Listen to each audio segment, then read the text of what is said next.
तो ऐसा भी हो सकता है कि हम धाम का चिंतन करें तो धाम में हमारे साथ जो अनुचित हुआ वो चिंतन में आ जाए। तो इसका फिर दूसरा विधान आचार्य चरण बताते हैं कि नाम जब लें श्री राधा, तो सबसे सुंदर है व्रज में रहवे वारे ब्रजवासी संत वैष्णवन को चिंतन कर लो।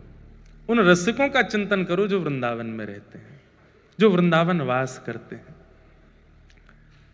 इतने इतने महापुरुष हमारे व्रजमंडल के जिनके दर्शन सुलभ हैं, ऐसे भी महापुरुष ब्रज में हैं जिनके दर्शन सबने नहीं किए।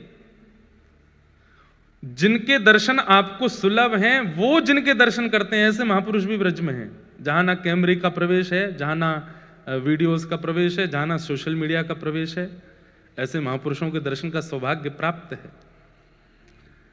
तो उनका चिंतन करने से क्या होगा? अब आप जितनी बार माला जप रहे हैं, श्री राधा श्री राधा श्री राधा, या जो भी आप जपते हैं, महामंत्र भी जपते हैं, हरे कृष्ण कृष्ण कृष्ण हरे हरे, हरे राम राम राम हरे हरे, अष्टाक्षर मंत्र श्री कृष्ण शरणम मम जपते हैं, या आपके गुरु के प्रदत्त जो आपको गुरु मंत्र है वो आप जपते हैं, उस समय चिंतन में वहां का कोई भाव आना चाहिए, नहीं तो नाम का कोई फल नहीं है।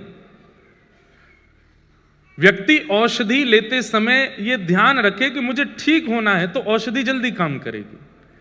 केवल औषधि ले ले और उसके बाद उसके जो नियम है, उसके जो परहेज हैं, उनका पालन ना करे तो फिर औषधि काम नहीं करती।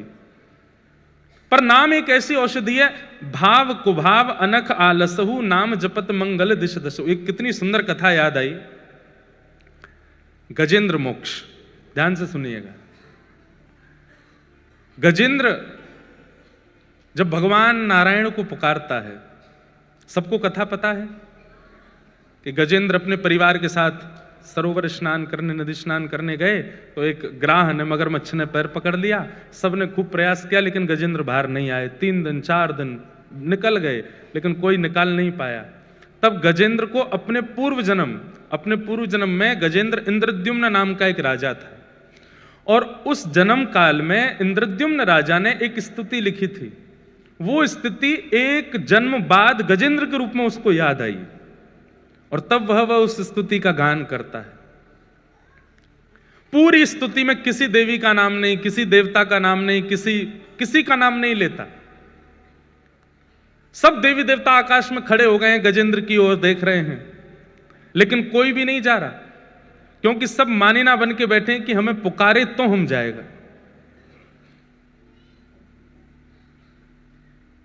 जब सबको नाम नहीं बोले, तब अंत में गरुड़ पर विराजमान होकर शंख चक्र गदा पद्मधारी नारायण गए।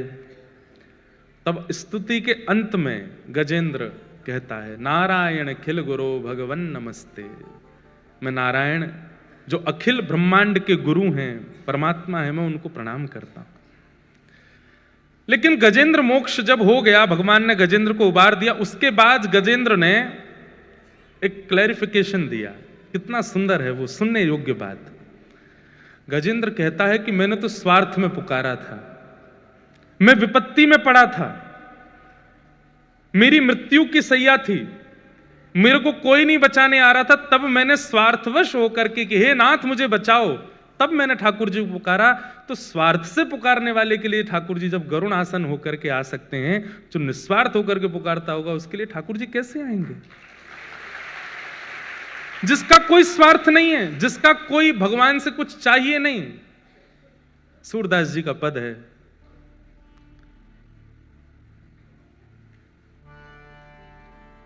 जैसे राखो तैसे रहूं, जैसे राखो तैसे रहूं,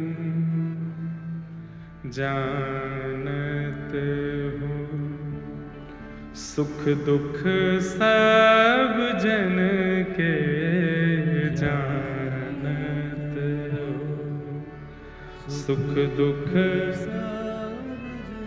गाओ, कठिन थोड़ी है।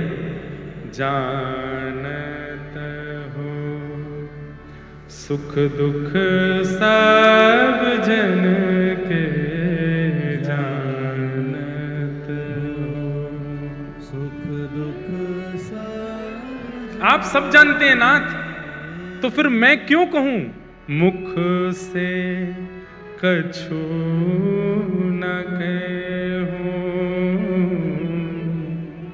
मुख से कछु न रहूं, जैसे राखो तैसे रहूं, जैसे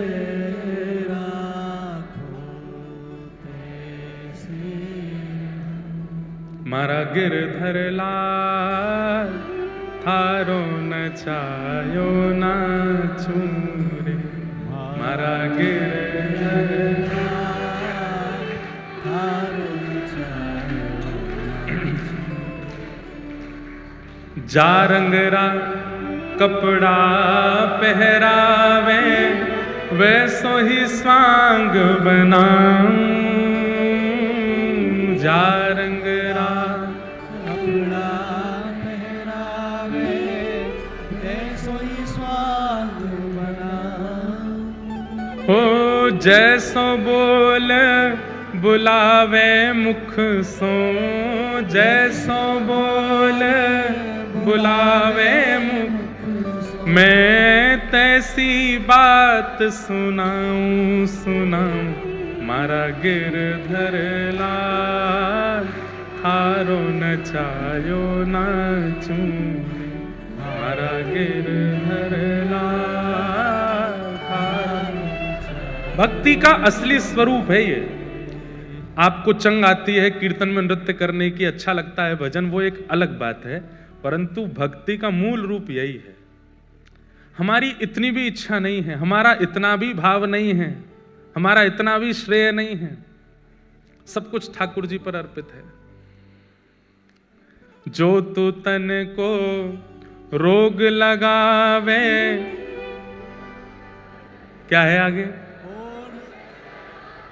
क्या, हाँ, ओढ़ सरिस सो जाऊं, जो तू काल रूप बने आवे, जो तू काल रूप बने आवे, मैं लपक गोद में आऊं, हाँ, मारा गिरधर लाल थारो न छायो ना चूरे, मारा गिरधर लाल थारो न छायो। तो मूल भक्ति का स्वरूप यही है। हमें ठाकुर जी से कुछ नहीं चाहिए, हम आपके हवाले हैं, आप चाहे हमारे संग जैसे करो, हम अपनी तरफ से कोई इसमें बहुत प्रयोजन या बहुत योजनाएं नहीं बनाएंगे। और हम आपको बहुत उदाहरण देकर के भक्तों के चरित्र सुना करके तो सिद्ध करते ही हैं, पर हम ये बात कह दें, भगवान की नजर नहीं लगे इस बात को, हम ऐसे ही हैं। हमारा सच में कोई निधान नहीं होता कि हमें कब क्या पहनना है, क्या बोलना है, क्या खाना है, क्या पीना है, कहाँ जाना है, कहाँ नहीं जाना है, क्या करना है, नहीं करना है। पिछले कुछ वर्षों में इसका निधान हमारे हाथ में बिल्कुल नहीं है। आज हमने वस्त्र भी, पटका भी दूसरा निकाला, धोती भी दूसरी निकाली। हमारे भट्ट जी आए, बोले महाराज जी ये वाला पटका पहना दो, ये वाली माला पहना दो, ऐसे ये हाथ में ये कड़ूला पहना दो, पैरों में ये पहना दो। नहीं नहीं ये उतार दो, उतार लो। कान में बचपन से बाली पहनते, हमारी माँ बोली बहुत दिन अब इसको थोड़ा ठीक करवाऊंगा, लाओ दो, मैं उतार लो। सब बोले कहाँ गई, मैंने कि पता नहीं, जो पहना दे पहन लें, उतार दे उतार लें। तो उसमें भी क्या है विधान कि जो कुछ भी लोग करा रहे हैं हाँ, इतना विवेक तो होना चाहिए कि कोई भाइयों कह दे चलो पब चलो हमारे संग, वहां थोड़ी जाओगे, ले चलो, ऐसा थोड़ी है। अब वहां चलो उस गलत जगह पे चलो, ऐसे थोड़ी, वहां थोड़ी जाएंगे। इतना बुद्धि विवेक तो है कि जो अयोग्य है उसकी विवेक तो सत्संग आपको देता है, पर अपनी सुख की व्यवस्थाओं में अपनी इच्छा नहीं है, ठाकुर जी की इच्छा। गजेंद्र तो कहते हैं कि मैंने स्वार्थ से पुकारा तो वो आ गए रक्षा करने के लिए, अगर मैंने निस्वार्थ से पुकारा होता तो मुझे क्या प्राप्त होता, मैं वो सोच करके चिंतित हो रहा हूं। यदि मैंने निस्वार्थ से पुकारा होता तो क्या होता। तो वैष्णवों की 3 निष्ठा में सबसे पहली निष्ठा नाम निष्ठा। जब आप नाम उच्चारण करते हैं, आप राम भी अगर कहते हैं तो आपको राम जी का स्मरण होना चाहिए। अब आपको स्मरण कैसे करें? नव कंज लोचन कंज मुख कर कंज पद कंजा। कंज किसे कहते हैं? यह है कंज, कमल। जिनके कमल जैसे नेत्र हैं, जिनके कमल जैसा मुख है, जिनके कमल जैसे हाथ हैं, जिनके कमल जैसे पैर हैं, जिनके कमल जैसा सर्वांगीण अंग है, ऐसे प्रभु श्री राम। अब आप चिंतन करो, देखो कितनी सुंदर झांकी। ठाकुर जी हैं नील वर्ण के और आंखें कैसी हैं? कमल जैसी। तो जैसे मानो नील सरोवर में 2 कमल रखे हैं। ठाकुर जी के हाथ कैसे हैं? कमल जैसे, मानो नील वर्ण में 2 कमल। यहां चरण कैसे हैं? कमल जैसे। हम लोगों का एक स्वभाव है, संसार के विषय का चिंतन हम बहुत जल्दी कर लेते हैं, लेकिन भक्ति में चिंतन हमसे बनता नहीं। अभी कोई आपको उठ पटांग चीजों का चिंतन करावे, विषय भावनाओं का चिंतन करावे, कोई गलत बात मंच से करने लग जाए, तो गंदी बात करने लग जाए, आप 2 मिनट में आपकी सारी इंद्रियां एक्टिव हो जाएंगी उसके लिए। लेकिन भक्ति भाव में लगाना पड़ता है, चिंतन करना पड़ता है, सोचना पड़ता है, चिंता करनी, कैसे बनेगा, कैसे बनेगा, क्यों नहीं बन रहा है? क्योंकि हमारा स्वभाव उस तरफ नहीं है, हमारी चित्तवृत्ति उस तरफ नहीं है। हमारी चित्तवृत्ति काम भोग की ओर है, तो वहां का चिंतन 2 मिनट में, गलत गाने सुन लेते हैं, गलत दृश्य देख लेते हैं, 2 मिनट में सब कुछ करना भी नहीं पड़ता, तो भी हमारी इंद्रियां सब सजग हो जाती हैं। और यहां इतनी कथाएं सुनने के बाद, नाम जप करने के बाद भी ठाकुर जी के प्रति चिंतन नहीं बन पाता। इसलिए प्रयास कीजिए, जब जब नाम उच्चारण करो तब तब या तो नामी का या नामी के धाम का चिंतन करो। जितनी बार नाम उच्चारण हो, वृंदावन का स्मरण हो, ब्रजवासियों का स्मरण हो, रसिकों का स्मरण हो, संतों का स्मरण हो, जितनी बार राम नाम उच्चारण करो। हमारे वृंदावन में एक बाबा रहते थे, उपासक थे राम जी के, रहते थे वृंदावन में। और जब बिहारी जी का दर्शन करते थे तो कहते जय हो अवध बिहारी लाल की। ब्रजवासी कहते बाबा का है, बावड़ा है, वृंदावन बिहारी लाल है, अवध बिहारी बोले। राधा वल्लभ जी के पास जाते तो राधा वल्लभ जी के पास जय हो जानकी वल्लभ लाल की जय हो। राधा रमन जी का दर्शन करने जाते जय हो जानकी रमन लाल की जय हो। सब ब्रजवासी कहते बाबा तेरी कैसी बुद्धि। यमुना जी में जाते जय हो सरजू मैया को जल कितना सुंदर है। ब्रजवासी तो अल्लड़ होते ही हैं, बाबा तुम वहीं क्यों ना मरे, अयोध्या जाके पूरे वृंदावन में अयोध्या को नाम जपे। तो कितनी सुंदर बात कहते बाबा। किसी ने कही आप इतना क्यों राम जी का मंदिर में जाते हो, ठाकुर जी के नाम लेते हो राम जी का। तो बाबा बोले जब, अभी कथा तो बड़ी है पर मैं सूक्ष्म में सुना दूं, जब राम जी लौट करके आए अयोध्या तो शत्रुघ्न लाल जी को उन्होंने मथुरा भेजा था दैत्य वध करने के लिए। और उसके बाद शत्रुघ्न लाल जी वर्षों तक मथुरा में रहे राम जी के विरह में। तो वो बाबा बोले कि शत्रुघ्न लाल जी यहीं व्रज में विराजते हैं, उनको राम जी की बहुत याद आती है, तो मैं सब जगह राम राम राम राम गा करके उनके हृदय को प्रसन्न करता हूं, उनके हृदय को आनंदित करता हूं। सोचिए लोगों की कितनी ऊंची भावना हो जाती है। हम वृंदावन में जाकर के नहीं कर पाते वो काम जो वो वृंदावन में रहकर अयोध्या का स्मरण कर रहे हैं, अयोध्या जाके वृंदावन का स्मरण कर रहे हैं। क्योंकि हमारा मन उस प्रकार का नहीं है। मन में विषय भोग और विषय वार्ताएं इतनी ज्यादा हमने श्रवण कर रखी हैं कि मन को उतनी जल्दी उस भाव का स्मरण नहीं होता। अभी नाम ले लें बड़ा पाव, तो कितनों के जीव में तुरंत स्वाद भी आ जाएगा, चिंतन भी आ जाएगा, उसका रस भी आ जाएगा और दुकान भी दिख जाएगी, वो वाली दुकान सबसे अच्छी, वहां मिलता है बढ़िया वाला, उसमें चटनी भी अच्छी मिलती है, ये भी बढ़िया मिलता है। अभी हम नाम ले लें भांडीरवन, तो गए भी होंगे तो भी याद नहीं आ रहा होगा कि भांडीरवन में क्या था, कैसा था, स्वरूप क्या था, अयोध्या कैसा था, क्या था। इतना जल्दी इतनी उत्सुकता से याद नहीं आता क्योंकि हमारी चित्तवृत्ति वहां नहीं है। तो वैष्णव की पहली निष्ठा नाम निष्ठा।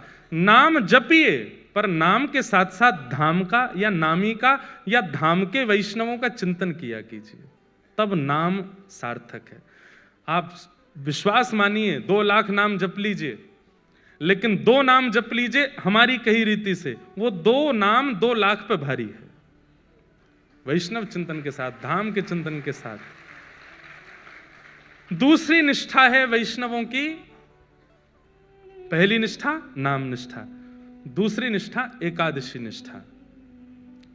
एकादशी भार नहीं लगना चाहिए, एकादशी उत्साह के साथ होना चाहिए। अच्छा, भगवत संबंधी किसी भी कार्य में भार नहीं लगना चाहिए। सुबह सुबह कई लोग 2-2 घंटे पूजा करते हैं अपने घर में, और 2 घंटे पूजा करने के बाद जब निकलते हैं तो आकर के अल्लाह भाई चाय दो, थक गए हम। आप अगर पूजा करके थके हो तो आप सेवा नहीं करके आए, आप श्रम करके आए हो। प्रेम के कार्य में श्रम नहीं होता। कोई अपने प्रेमी से मिलकर के ये थोड़ी कहता थक गया आज तो, अरे वो और उत्सुक हो जाता है, वो और चार्ज्ड हो जाता है। कथा सुनने के बाद में कोई जाते ही बिस्तर पे पड़ जाता, थक गए आज तो कथा सुन के, 3 घंटा बैठे वहां पे, तो आपने कथा, ये आपकी चित्तवृत्ति बता रहा है, आपकी स्थिति बता रहा है कि कैसी है आपकी चित्त की स्थिति। श्रम नहीं, उत्सुकता होनी चाहिए।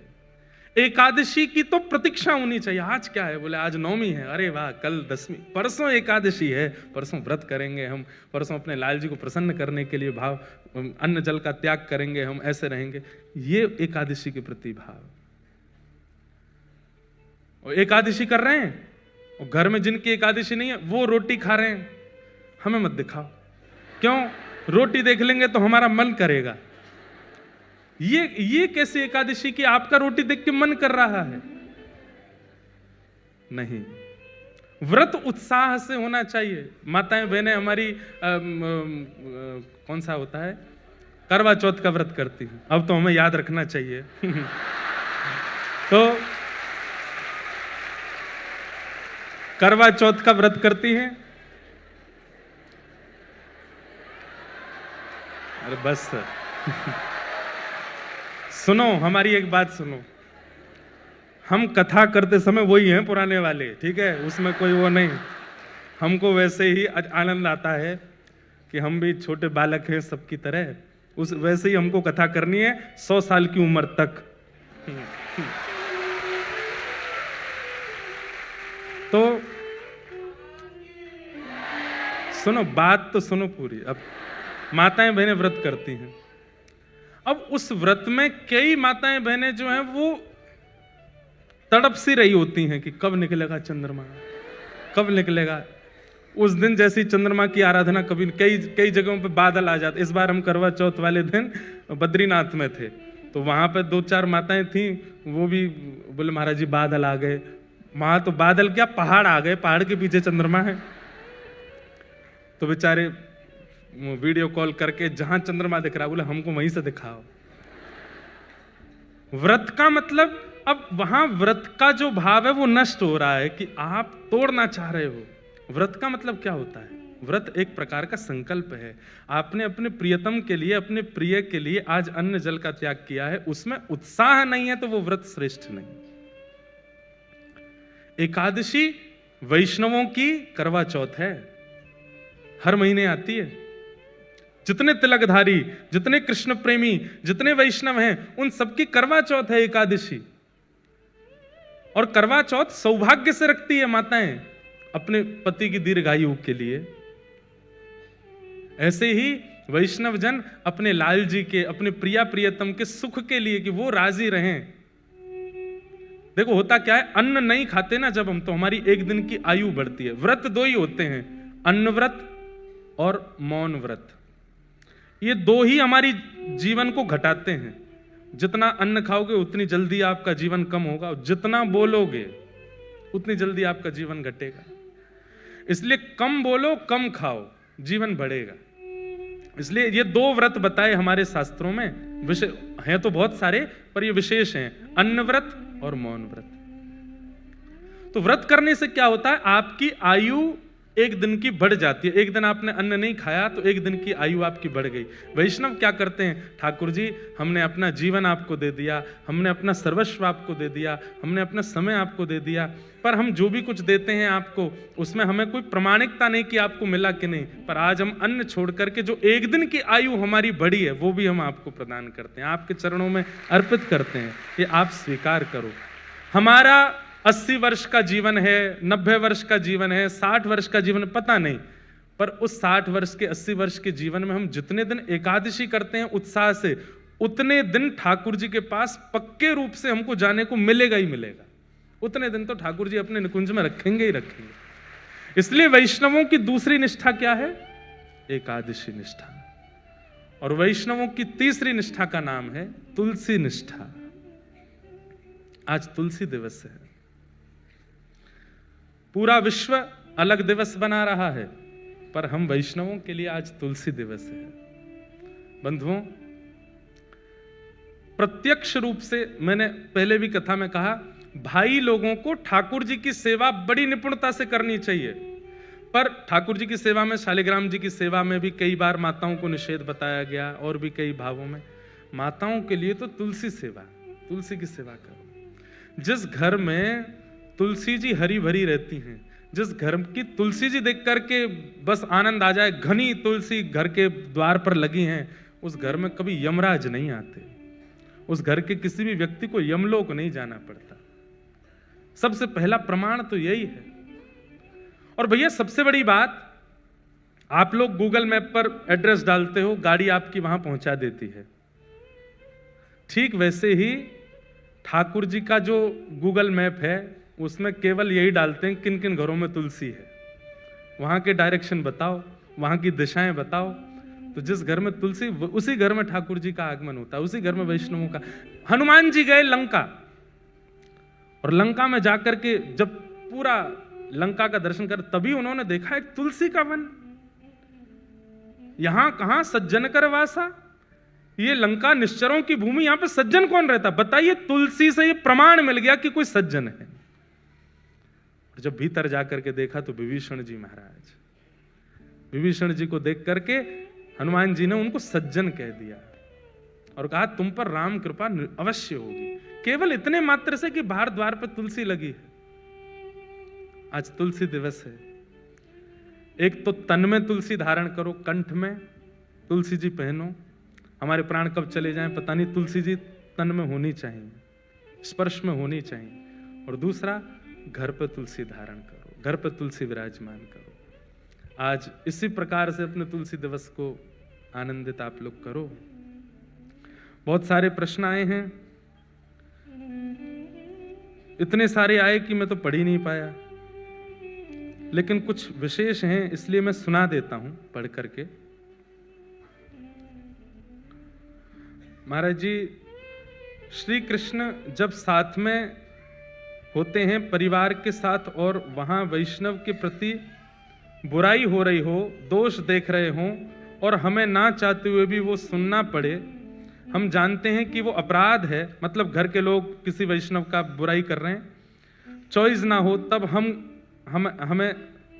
हम सबके साथ रहें कि भी मन में नाम जप करें। क्या मतलब उनका ऐसा भाव है कि घर में जब कोई वैष्णव अपराध कर रहा हो, हमें ना चाहते हुए भी मौन रह के सुनना पड़े, तो हमें क्या करना चाहिए। देखो, वैष्णव अपराध कोई व्यक्ति कर रहा है, वैष्णवों के प्रति अनर्गल बातें कर रहा है, आपको सुनने और देखने को यदि प्राप्त हो रही है, आप तुरंत उसका मानसिक त्याग करो, मन में उस बात को आने मत दो, मन में उसका चिंतन मत होने दो, और उस व्यक्ति के नाम से भी ठाकुर जी को प्रणाम करो, हे इसको सद्बुद्धि देना नाथ कि अब ऐसा ना करे। बस यही आप कर सकते हैं। लड़िएगा मत, विवाद मत करिएगा, विवाद वैष्णव का स्वरूप नहीं है। बंधुओं, कलिकाल जितना आगे बढ़ेगा उतना ज्यादा व्यासपीठ को, उतना ज्यादा संत समाज को, उतना ज्यादा वैष्णवों को खतरा बढ़ता ही जाएगा। लोग बाग दुनिया भर के प्रलाप करके कैसे भी करके चाहते हैं कि इतने वैष्णवों को कथा नहीं सुननी चाहिए, इतने लोग क्यों सुन रहे हैं, इतनी भक्ति क्यों बढ़ रही है लोगों में, इतने कृष्ण भक्त क्यों हो रहे हैं। तो कहीं ना कहीं कलयुग प्रलाप करवाता है लोगों से। आपको चाहिए आप मौन रहिए, उनके नाम से भी जप कर लो, ठाकुर जी इनको सद्बुद्धि दे। ठाकुर जी को नहीं छोड़ा लोगों ने, आजकल के वैष्णवों को क्यों छोड़ेंगे? इसलिए उस पर ज्यादा चिंतन नहीं। कहा जाता है कि माता पिता की सेवा ईश्वर की भक्ति के स्वरूप है। अगर वह इस दुनिया से चले गए और आपकी सेवा वाला कर्म अपने अनुकूल नहीं विपरीत निकले और आपको अत्यधिक कष्ट दे, उसका निवारण दें। इनका ऐसा भाव कहा जाता है, माता पिता की सेवा ईश्वर की भक्ति के स्वरूप है। अगर वह इस दुनिया से चले गए और आपके सेवा वाला कर्म आपके अनुकूल नहीं विपरीत निकले तो आपको अत्यधिक कष्ट दे, उसका निवारण दें। यदि आपके अपने ही आपको सबसे ज्यादा कष्ट दें और आपको जीना भी दुर्बल कर दें तो इसके प्रति क्या करना चाहिए? प्रहलाद जी महाराज का चिंतन करो, जहां पिता ही हिरण्यकश्यप हैं,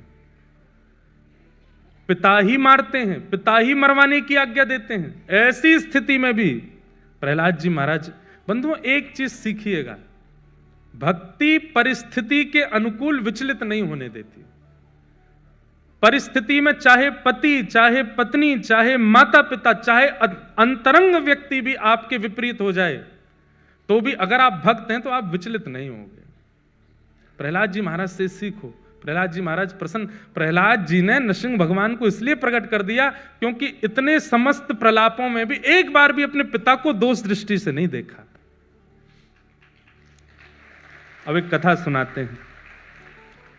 हमारे पांडुरंग भगवान के अनेक भक्त हुए, उनमें से एक भक्त हुई सक्कूबाई। कौन हुई? सक्कूबाई। तो सक्कूबाई की कथा मैंने सुनाई है पहले भी, पर मैंने एक ग्रंथ में कुछ अलग भी पढ़ा, पंढरपुर में ही। आज स्मृति में आया तो सुना देता हूं आपको, ध्यान से सुनिएगा। सक्कूबाई, एक वैष्णव कुल में जन्म हुआ सक्कूबाई का। परिवार, माता पिता, भाई बंधु सब भक्त थे। सक्कूबाई का बाल्यकाल और विवाह से पूर्व का जीवन इतना अच्छा था क्योंकि सब भक्त थे। लेकिन विवाह के बाद कन्या कैसे कुल में जाएगी इसका कोई प्रमाण नहीं दे सकता। सक्कूबाई का विवाह किया गया, लेकिन परिवार ऐसा मिला विपरीत, और विपरीत ही नहीं, विपरीत की पराकाष्ठा। कई घर ऐसे होते हैं जहां सास ससुर अनुकूल नहीं है लेकिन पति अनुकूल है तो भी निर्वहन किया जा सकता है। पति अनुकूल नहीं है लेकिन सास ससुर अच्छे तो भी निर्वहन हो जाता है। बहुत सौभाग्यशाली मानिए कि सब अनुकूल हैं, माता पिता, सास ससुर, पति, बच्चे सब अनुकूल हैं, तो बहुत बड़ी कृपा है ठाकुर जी की, नहीं तो कोई ना कोई प्रतिकूल ही रहता है। तो सक्कूबाई का तो ऐसा जीवन, ससुर जी भी प्रतिकूल, सासू मां भी प्रतिकूल, देवर ननद भी प्रतिकूल, और अंत तो गत्वा पति भी प्रतिकूल। कोई भी उनका था नहीं। सावधानी से सुनिएगा, प्रतिकूल थे सब। सक्कूबाई घर में आई हैं, ब्याह करके आई, ब्याह करके आते ही पहले दूसरे दिन से ही सास ने डांटना, गाली देना, बुरी तरीके से बात करना, बेवजह बिना किसी अपराध के सक्कूबाई को कष्ट देना प्रारंभ कर दिया। परंतु सक्कूबाई ने विचार किया कि अब ये मेरा परिवार है, अब जैसा भी है मुझे स्वीकार तो करना है। सक्कूबाई निर्वहन कर रही थी वहां पर। एक दिन सक्कूबाई अपने भवन से बाहर जल भरने के लिए सरोवर के पास गईं। तभी जय जय राम कृष्ण हरि, जय जय राम कृष्ण हरि, राम कृष्ण हरि कीर्तन करते हुए वारकरी वारी जा रही थी पंढरपुर। वारी समझते हैं? जाती है ना, आषाढ़ी एकादशी पर वारी जाती है। मुंबई से भी बहुत वैष्णव, वारकरी वैष्णव जाते हैं। क्या अद्भुत नजारा होता है पंढरपुर के मार्गों का, जगह जगह से वारी आती है। एक बात तो माननी पड़ेगी, भारत में सब जगह भक्त हैं पर महाराष्ट्र जैसे नहीं है। महाराष्ट्र अद्भुत है। माझे माहेर पंढरी, आहे भीवर छातेरी, माझी बहीण चंद्रभागा, माझी बहीण चंद्रभागा, करत से पाप भंग, करत से पाप भंग, करत से पाप भंग। ओ माझे माहिर पंढरी, आहे भीवरेच्या तेरी। एका जनार्दनी शरण, एका जनार्दनी शरण। ये महाराष्ट्र की कृपा है, हम आते रहते हैं तो हमको मराठी अभंग 2-3 याद हो गए हैं, थोड़े थोड़े आते हैं। पहले तो गलती भी होती थी, अब वो भी नहीं होती, अब तो ऐसे याद हो गए हैं, गा देते हैं। तो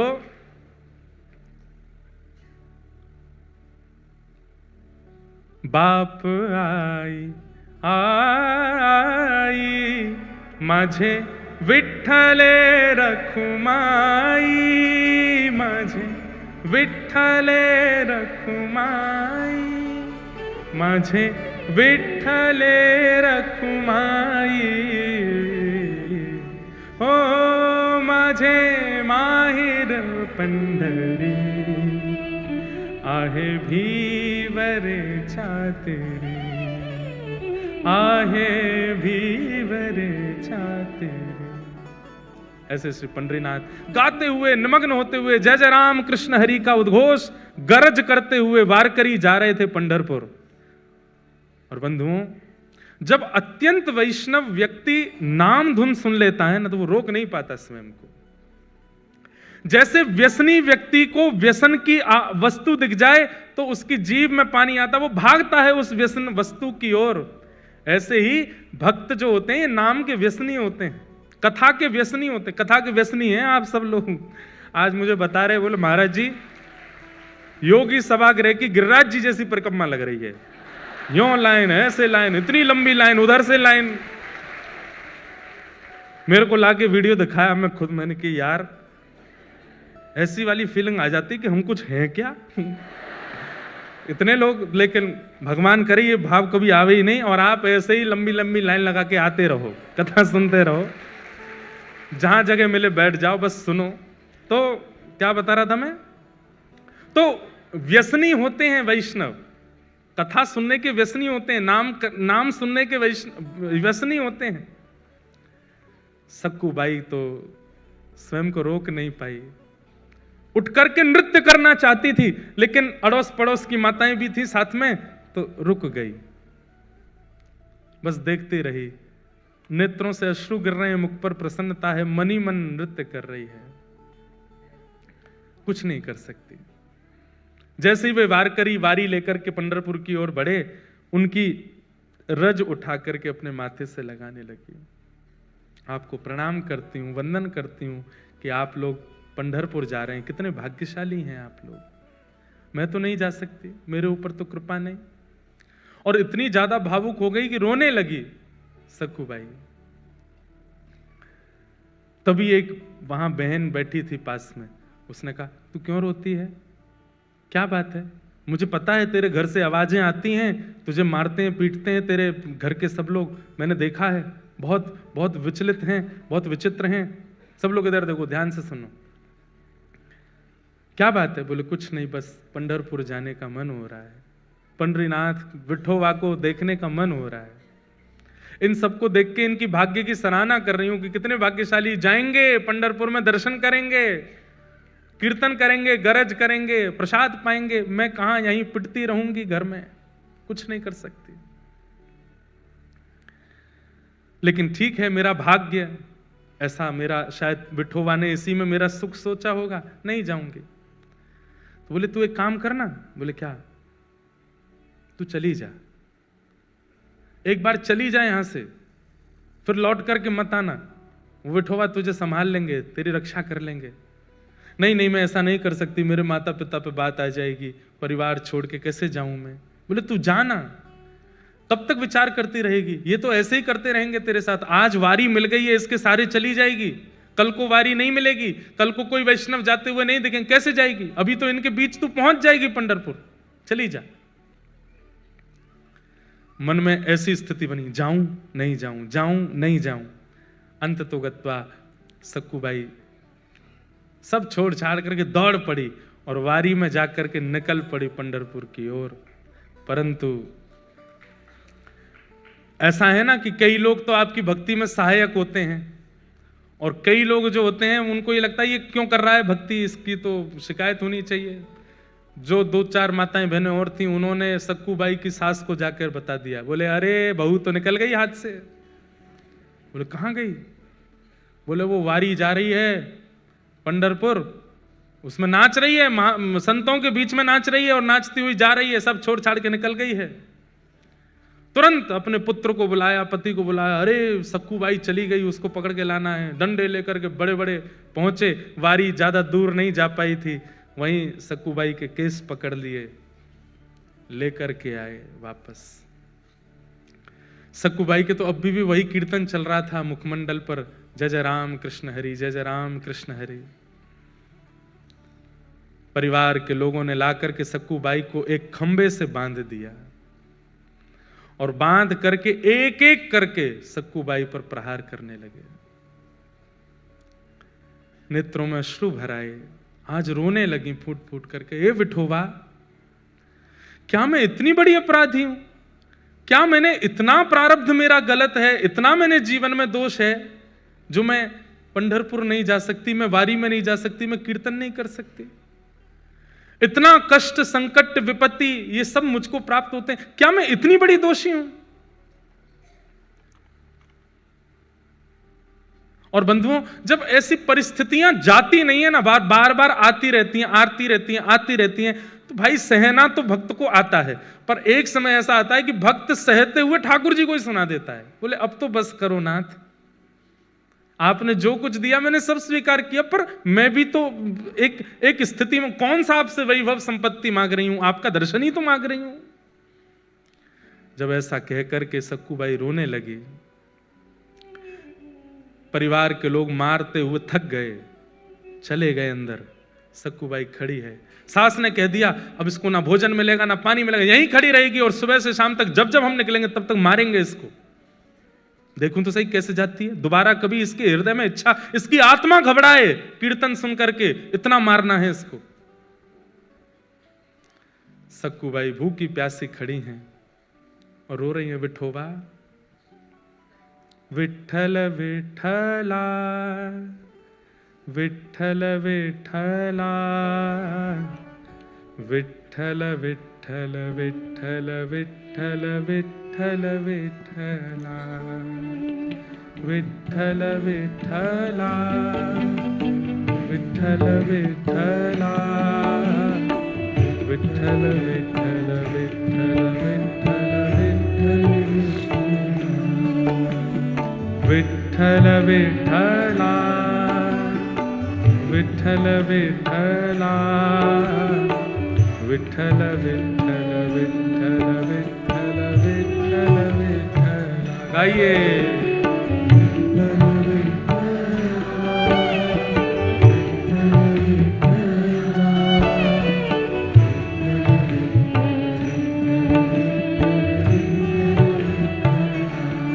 सक्कूबाई गा रही है और इतने में ही एक गांव की ही, जो जैसे नवारी साड़ी पहनते हैं ना यहाँ महाराष्ट्र में, लांग लगा करके माताएं ऐसे तैयार होती हैं, गजरा वजरा पहन करके, बिल्कुल ऐसी नवारी साड़ी पहन करके सांवली सी एक सखी, स्वयं पंडरीनाथ भगवान ही एक सखी बन करके आए और आकर के सक्कूबाई के पास खड़े हो गए, नेत्र बंद करके अश्रु प्रवाह करती हुई गा रही है। तभी आकर के जैसे ही पंडरीनाथ भगवान ने स्पर्श किया, एक सखी के रूप में आए थे, नेत्र खुले, नेत्र खोल करके देखा, अरे तू क्यों रोती है, क्या बात है? पंढरपुर जाना है, पंडरीनाथ को देखना है, बस वही इच्छा है। तुरंत रस्सी खोलने लगे ठाकुर जी, बोले मत करो, मेरी सास बहुत मारेगी।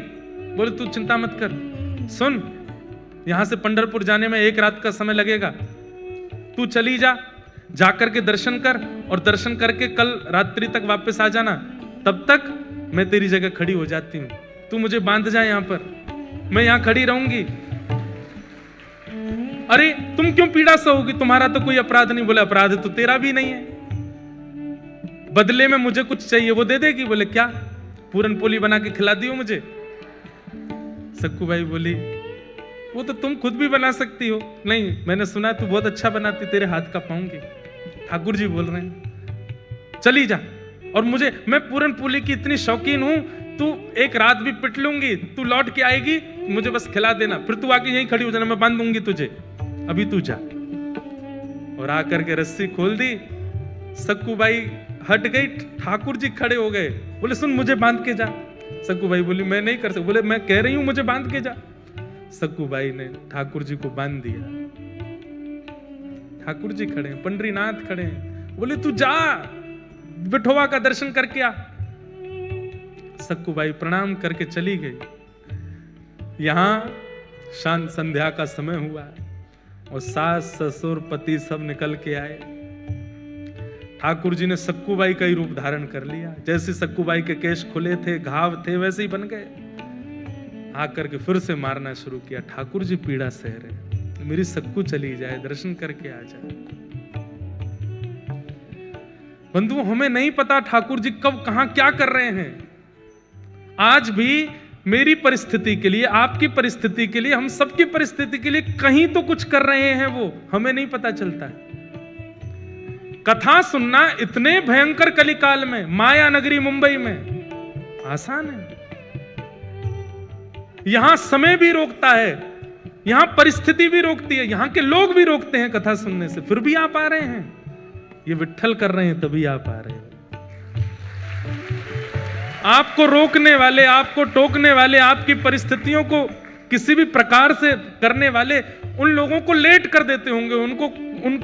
उनको कैसे भी करके उनका फोन इंगेज जा रहा होगा, आपसे बात नहीं हो पा रही होगी, कुछ भी करके ठाकुर जी ऐसी परिस्थिति बनाते कि तू जा कथा सुन, ताकि तेरी भक्ति में और वर्धन हो जाए।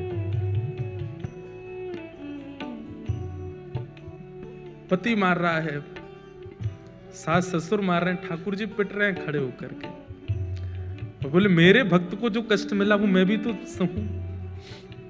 अनुब्रजाम में हम नित्यम पूये ये तन्य रेणु भी। ठाकुर जी कहते हैं मैं नित्य अपने भक्तों के पीछे पीछे घूमता हूं। मेरे भक्त का कोई अपराध करता है तो वो इस बात को निश्चित रखे वो अपराध मेरा भी हो रहा है।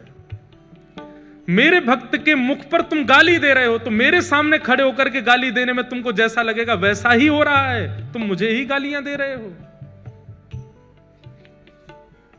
सक्कूबाई तो पहुंच गई पंढरपुर, तो यहां ठाकुर जी पीड़ा सह रहे हैं। सुबह का समय हुआ, रात निकल गई, ठाकुर जी खड़े रहे भूखे प्यासे। पति आता था रोज रस्सी देखने के लिए, ढीली तो नहीं हो गई। और जैसे ही सक्कूबाई की रस्सी पेट के पास से पकड़ करके देखी ढीली तो नहीं है, जैसे ही हाथ लगाया तो ठाकुर जी के अंग का स्पर्श जैसे ही पति को हुआ, उसके चित्त में दया का संचार होने लगा, दया की भावना आने लगी। बंधुओं, जब कभी भी इस संसार में दुनिया निर्दयी हो गई हो लेकिन आपके चित्त में तब भी दया आई हो, तो ये बात याद रखना, ठाकुर जी ने छुआ है आपको, इसीलिए दया आ रही है, इसीलिए प्रेम आ रहा है। ये दया की भावना, ये प्रेम की भावना, ये सरल स्वभावना, ये आपका नहीं है। आप सब तो राक्षस हैं। हमारे अंदर ये सहज स्वभाव का प्रादुर्भाव ठाकुर जी के स्पर्श से होता है। जब जब दया आवे, जब जब किसी के ऊपर करुणा आवे, किसी के ऊपर दया आवे, किसी की सरलता, किसी के प्रति दीन भाव आवे, समझना ठाकुर जी ने छुआ है। सक्कूबाई के पति ने जैसे छुआ तो दया आ गई। कितनी दया आई? भूखी है, 2 दिन से कुछ खाया नहीं तूने, चल अभी मां पिता को आने में देर है, तब तक मैं रस्सी खोल देता हूं, कुछ खा ले, खुद बना के खा ले। रस्सी खोल दी, और सुन मेरे लिए भी बना देना। थोड़ी दया ही आई है, ज्यादा थोड़ी आई है, थोड़ी सी दया आई है। आहा, आप ये मत सोचिए कि वो कितना निर्दयी है, ये सोचिए कि एक सक्कूबाई के कारण ठाकुर जी कितनों भक्तों के हाथ का बना हुआ प्रसाद ठाकुर जी पाते हैं। ठाकुर जी के हाथ का बना हुआ प्रसाद ये दुष्ट निशाचर पाने जा रहे हैं सक्कूबाई के कारण। ठाकुर जी आटा लेकर के आए हैं और जो जो सामग्री होती है पूरन पोली में सब ठाकुर जी व्यवस्थित कर रहे हैं। अपने हाथ से आटा मार रहे हैं, उसके अंदर वो जो मीठा मीठा सामग्री होते है उसको धर रहे हैं, बेल रहे हैं अपने हाथ से, कोमल हाथों से। ठाकुर जी ऊपर वैकुंठ में बैठी लक्ष्मी रो रही है ठाकुर जी को देख के। ये कैसा सौभाग्य, एक भक्त के लिए ठाकुर जी कितना करते हैं। अभी बंधुओं जनाबाई का प्रसंग नहीं आया, नहीं तो नेत्रों के अश्रु रुकेंगे नहीं। ये पंडरीनाथ भगवान की ऐसी ऐसी लीलाएं हैं कि मैं क्या सुनाऊं आपको। अपने हाथ से पूरन पोली बना रहे हैं और कहां परमात्मा सबसे पहले आरोगते हैं, लेकिन आज भक्त के परिवारियों को पवा रहे हैं, उसके पति को पवा रहे हैं, उसकी माता बहन को पवा रहे हैं, उसके सास ससुर को पवा रहे हैं। उसके बाद पति कहता है तू भी पा ले। अंत में ठाकुर जी स्वयं पार, आधा कोर पाया, पूरा पा भी नहीं पाए। किसी ने पूछा ठाकुर जी आप क्यों नहीं पा रहे हो? अपने हाथ का बनाया आज तक नहीं पाया, सदा भक्तों के हाथ का ही पाया है, स्वाद नहीं आ रहा है।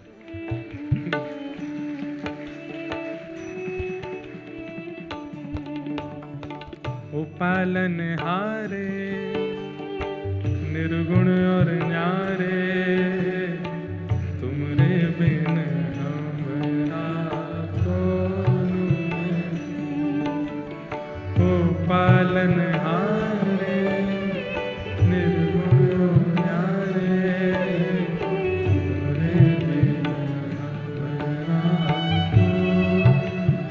भैया देखो बंबई की हर तरीके से वैष्णव लोग बात कहते हैं, माया नगरी कहते हैं, कभी कभी यहाँ के इंडस्ट्री को कुछ कह भी देते हैं, ऐसी पिक्चर बनाते हैं, ये करते हैं। पर इस बंबई नगरी ने कुछ आधुनिक ऐसे कीर्तन भजन भी दिए जिसके लिए धन्यवाद भी कहते हैं। यहाँ की नगरी और यहाँ की इंडस्ट्री ने ऐसे ऐसे भाव भी दिए हैं जो कथा में गाने लायक भी हैं। हमरी उलझन सुलझाओ भगवन, तुमरे बिन हमरा कौन नहीं। हमरी उलझन सुलझाओ भगवन, तुमरे बिन हमरा। पूरन पोली पवादी ठाकुर जी ने स्वयं पाली। पति ने कहा चल आजा, दोबारा खड़ी हो। खड़े हो गए ठाकुर जी, फिर से बांध दिया, फिर से मारना शुरू किया। वहां सक्कूबाई पहुंची है पंढरपुर, और पंढरपुर पहुंचते ही जैसे विठोवा को देखा है, कमर पर हाथ रख के सुंदर ते ध्यान उभे विटेवरी। आहा, ऐसा सुंदर जिनका ध्यान है उनका प्रत्यक्ष दर्शन करके सक्कूबाई तो मंत्रमुग्ध हो गई। ठाकुर जी के चरणों को स्पर्श करके, हृदय से लगा करके, दर्शन करके इतनी आनंदित हो गई। अब जैसे ही बाहर निकलने लगी सक्कूबाई तो भूल गई कि मेरा परिवार है, मेरा घर है, मेरा पति है, मेरी सास है, कौन, सब भूल गई। कुछ स्मृति नहीं थी, बस ये लग रहा है कि मैं दूर नहीं जा सकती, मैं आपसे दूर नहीं हो सकती नाथ। ज्यों ज्यों पग बाहर कर रही है घर से, मंदिर से, त्यों त्यों सक्कूबाई के ऐसा लग रहा है कि मैं कैसे रहूंगी। ये विठोबा जैसे दिखने बंद होंगे, मेरी श्वास निकल ना जाए, मेरे प्राण ना चले जाएं। और वही हुआ। जैसे ही सक्कूबाई मंदिर से बाहर आई, विठोबा दिखने बंद हुए। व्याकुल प्राण धरत नहीं धीरज, ऐसे प्राण हो गए सक्कूबाई के। उसी समय एक क्षण में खड़ी खड़ी सक्कूबाई के प्राण निकल गए, ठाकुर जी में विलीन हो गए। वही वारकरी वैष्णव जो वारी लेकर के सक्कूबाई के गांव से निकले थे, वो सब वहां कीर्तन कर रहे थे। तभी देखा कि कोई माता मूर्छित हो गई। दौड़ करके सबने जाकर के देखा, श्वास देखी चल नहीं रही है, नब्ज देखी चल नहीं रही है। वैद्य आए, वैद्यों ने मृतक घोषित कर दिया। वारकरी वालों में से एक बोला, अरे ये तो वो सक्कूबाई है, इसके गांव से ही तो हम लोग निकले थे, जो हमारी वारी में थोड़ी दूर चली, फिर सास ससुर पकड़ के ले गए थे, मारा पीटा, ये वही तो है। सबने मंत्रणा की, बोले कितनी सौभाग्यशाली, ठाकुर जी को देखते देखते प्राण चले गए। अब इसका शव वापस इसके घर पहुंचाना नहीं है, यही संस्कार कर दो इसका। हम लोग करेंगे, हम वैष्णव संस्कार करेंगे। और चंद्रभागा के तट पर जाकर के सक्कूबाई का संस्कार कर दिया वैष्णवों ने। वहां ठाकुर जी बंधे हैं सक्कूबाई बन करके। ठाकुर जी कह रहे हैं, वारी सक्कू तू तो गई, मैं यही खड़ा रह गया। अरे सक्कू ये क्या करके गई?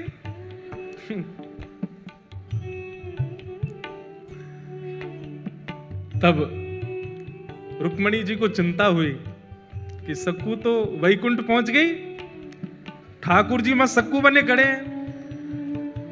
तब ठाकुर जी से कहा, नाथ ये मैं बहुत सह रही हूं, आप इतना कुछ वहां सह रहे हैं, मैं देख के मेरे को व्याकुलता हो रही है, अब नहीं होगा ये काम, अब कुछ करिए। बोले क्या करूं, सक्कू तो गई, मेरे को यहां रहना ही पड़ेगा। बोले नहीं नहीं नहीं, कुछ तो करो। तो ठाकुर जी गए पंडरीनाथ भगवान चंद्रभागा जी के तट पर, और सक्कूबाई की चिता की जो राख थी, उस राख से सक्कूबाई का स्वरूप बना करके पुनः उनको जीवित कर दिया। और जीवित करके कहा, अरे सक्कू,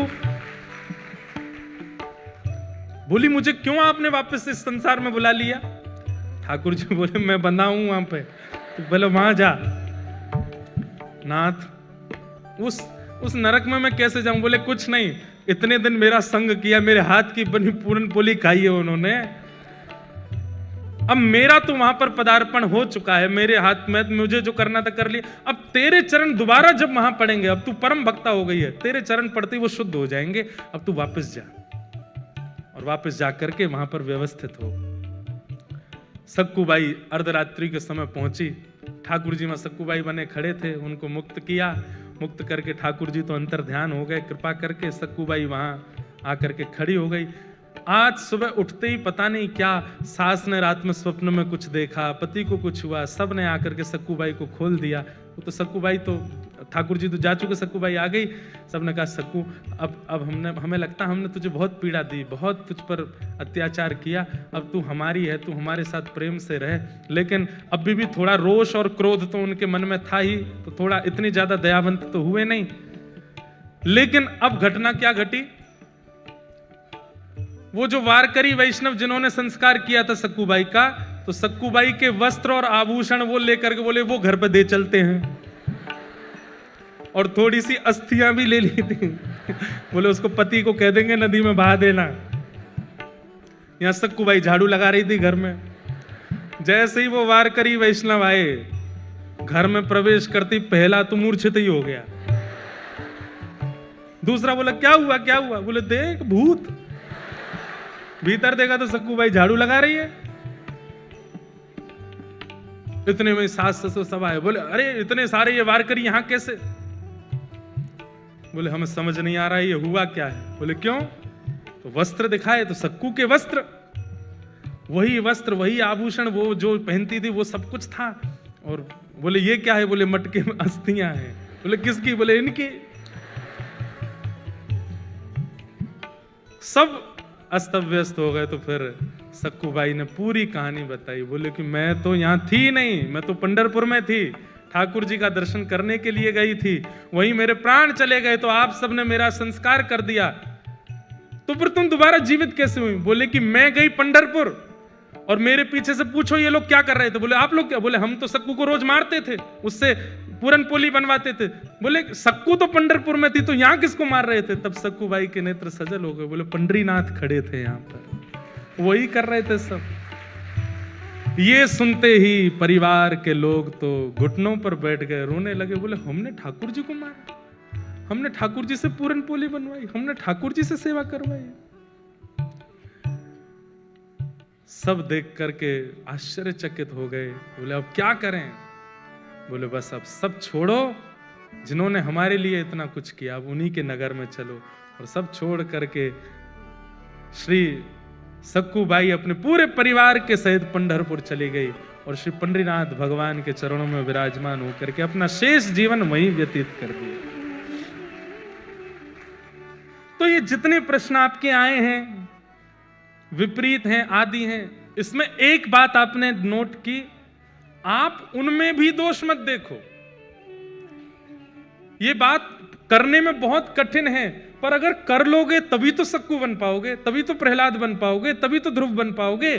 नहीं कर पाओगे तो फिर आप रमेश, हरेश जो भी हो वो रह जाओगे। ये करना पड़ेगा कि आपको उनमें दोष ना दिखे, आपको उनमें कमियां ना लगे।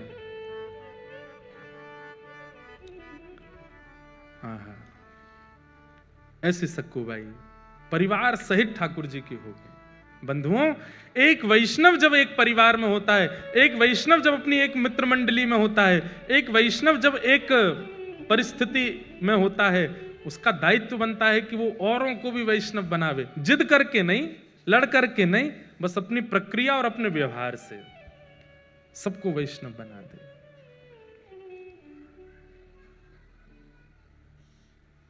अब गाओ। मारा गिरधर लाल थारो नचायो नाचू रे, मारा गिरधर लाल थारो नचायो। ओ मैं तो थारो नचायो नाचू, मैं तो थारो नचायो, ओ मैं तो थारो नचायो नाचू, मैं तो ओ मारा गिरधर लाल थारो नचायो नाचू रे, मारा गिरधर लाल थारो नचायो नाचू रे, मारा नट राजा थारो नचायो नाचू रे, मारा नट राजा थारो नचायो। प्यारे गिरधर लाल की।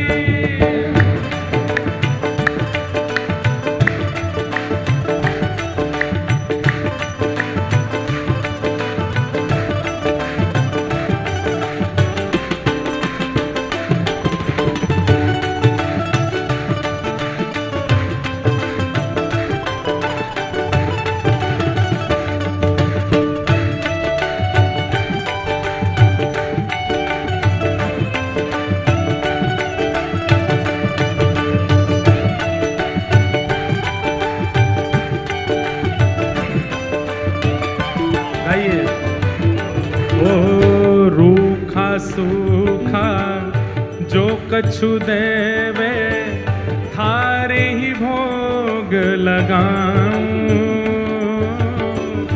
रूखा सूखा जो कछु देवे, हाँ मैं तो थारो ही भोग लगाऊं, मैं तो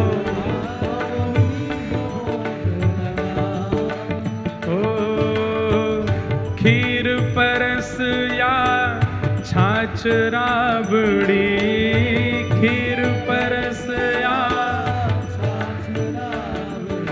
ओ खीर परस या छाछ राबड़ी, खीर परस या मैं सबई प्रेम से पाऊं, हाँ पाऊं। मारा गिरधर लाल थारो नचायो नाचू रे, मारा गिरधर लाल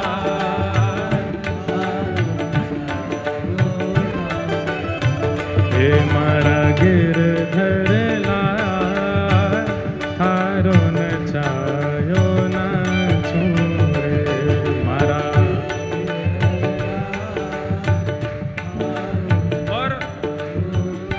इस भाव की ये पंक्ति मुझे सबसे ज्यादा प्रिय है और यही भक्ति का स्वरूप है। क्या? ओ घर का प्राणी कहाँ ना माने, मन मन खुशी मनाऊं, घर का प्राणी कहाँ ना माने, मन मन खुशी हो, मैं तो मन मन खुशी मनाऊं, मैं तो हो थारे इस विधान में, धारे इस मंगल विधान, हो थारे इस मंगल विधान में,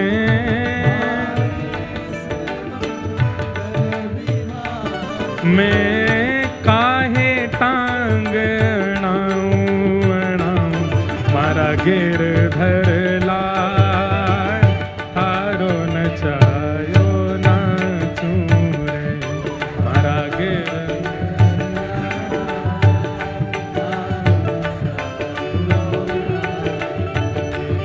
मारा गिरधर लाल, थारो नचायो नाचूं रे मारा।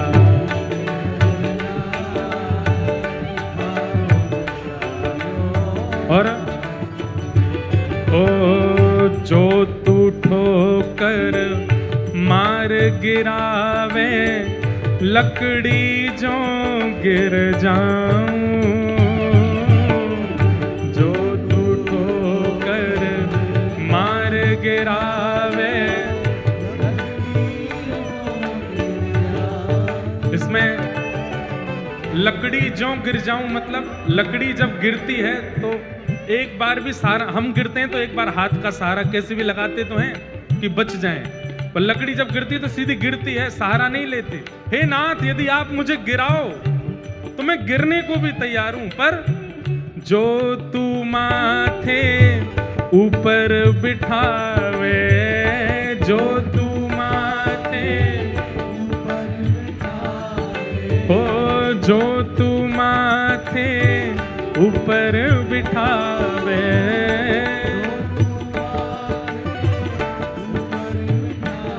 मैं तो भी ना शर्माऊं हम मारा गिरधर लाल, थारो नचायो नाचूं रे मारा। आइए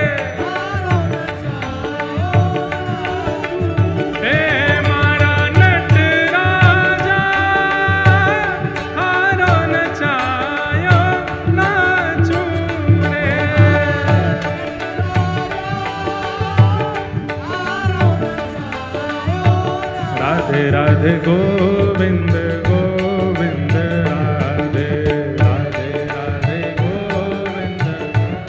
ऊपर वाले भी गाओ, राधे राधे गोविंद गोविंद राधे।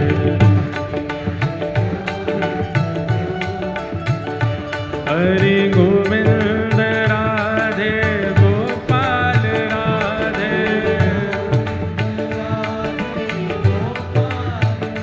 हरि गोविंद राधे गोपाल राधे, हरि गोविंद राधे गोपाल राधे, ओ हरि गोविंद राधे गोपाल राधे। हे भजो, हाँ भजो, हे भजो राधे राधे गोविंद गोविंद राधे, हे भजो राधे राधे गोविंद गोविंद राधे। देखो ऊपर वाले मत कूदो, मुझे डर लगता है कि तुम नीचे नहीं आ जाओ। अच्छा है कि आप लोग अपनी भक्ति की परिस्थिति में ऊपर जा रहे हो, हम नीचे वालों पर दया करना। ऊपर वाले केवल ताली बजाओ, नीचे वाले भजो, हाँ भजो, हो भजो राधे राधे गोविंद गोविंद राधे, हे भजो राधे राधे गोविंद गोविंद राधे, भजो राधे राधे गोविंद गोविंद राधे, हे गोविंद राधे गोपाल राधे, भजो गोविंद राधे गोपाल राधे।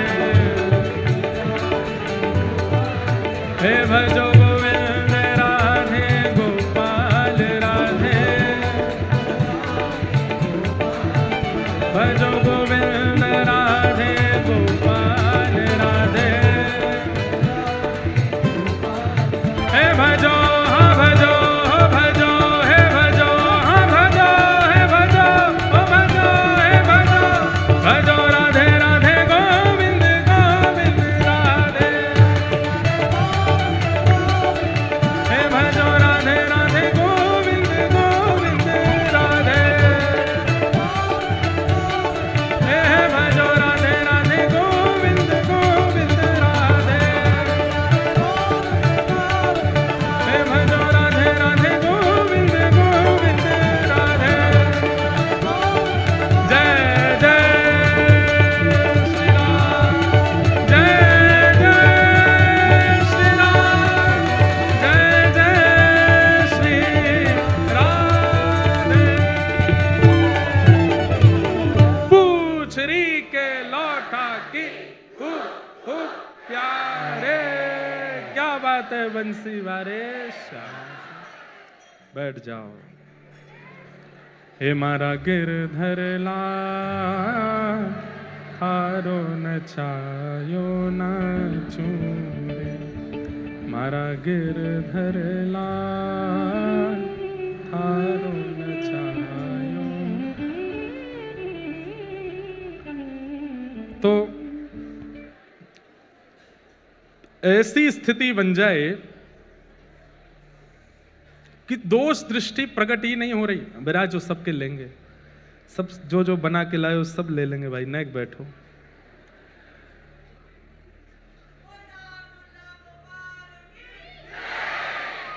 यम प्रव्रजन्तमनुपेतुमपेत कृत्यम द्वैपायनो विरह कातरया जुहाव। पुत्रेति तन्मयतया तरवोऽभिनेदु तं सर्वभूत हृदयं मुनिमानतोऽस्मि। कल हम लोगों ने भागवत जी का मंगलाचरण सुना। तत्पश्चात 88,000 सौनकादि ऋषि बैठे हैं और सूत जी महाराज से उन्होंने 6 प्रश्न किए हैं। और ये 6 प्रश्न कौन कौन से हैं, ध्यान से सुनना। किम श्रेय शास्त्र सारः का स्वावतार प्रयोजनम किम कर्म के अवतारश्च धर्मः कम शरणं गतः। सबसे पहला कि भगवान के अवतार का श्रेय माने क्रेडिट किसको जाता है। भक्तों के लिए आते हैं ठाकुर जी, राक्षसों के लिए आते हैं, किसके लिए आते हैं। किम श्रेय। फिर हमारे हिंदू वैदिक सनातन धर्म में इतने सारे शास्त्र हैं, इनका सार क्या है। दूसरा प्रश्न, स्व अवतार प्रयोजनम, भगवान के अवतार का प्रयोजन क्या है। ठाकुर जी धर्म संस्थापनार्थाय संभवामि युगे युगे, धर्म की स्थापना करने आते हैं, परंतु कई विषय और कई लीलाओं से कई लोगों के मन में प्रश्न चिन्ह प्रकट हो जाता है। तो इसका स्पष्टीकरण करें कि भगवान के अवतार का प्रयोजन क्या है। किम कर्म, भगवान के कर्म क्या हैं। के अवतारश्च, भगवान के अवतार कितने हैं। और अंतिम प्रश्न, धर्मः कम शरणं गतः। इन्हीं 6 प्रश्नों में अब कथा चलेगी। ये 6 प्रश्न मूल आधार हैं, इन्हीं के उत्तरों में ही पूरी कथा का क्रम चलेगा। भगवान के अवतार का श्रेय किसको जाता है। तो वाल्मीकि रामायण में एक प्रसंग आता है कि जब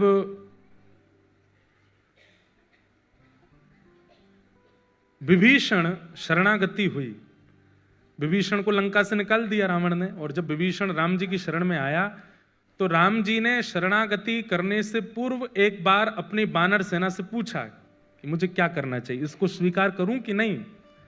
तो मुखियाओं को बैठाया, जामवंत जी बैठे थे, सुग्रीव बैठे हैं, हनुमान जी बैठे, सबको बैठा करके पूछा कि ये शत्रु का भाई आया है, इसको स्वीकार करें कि नहीं।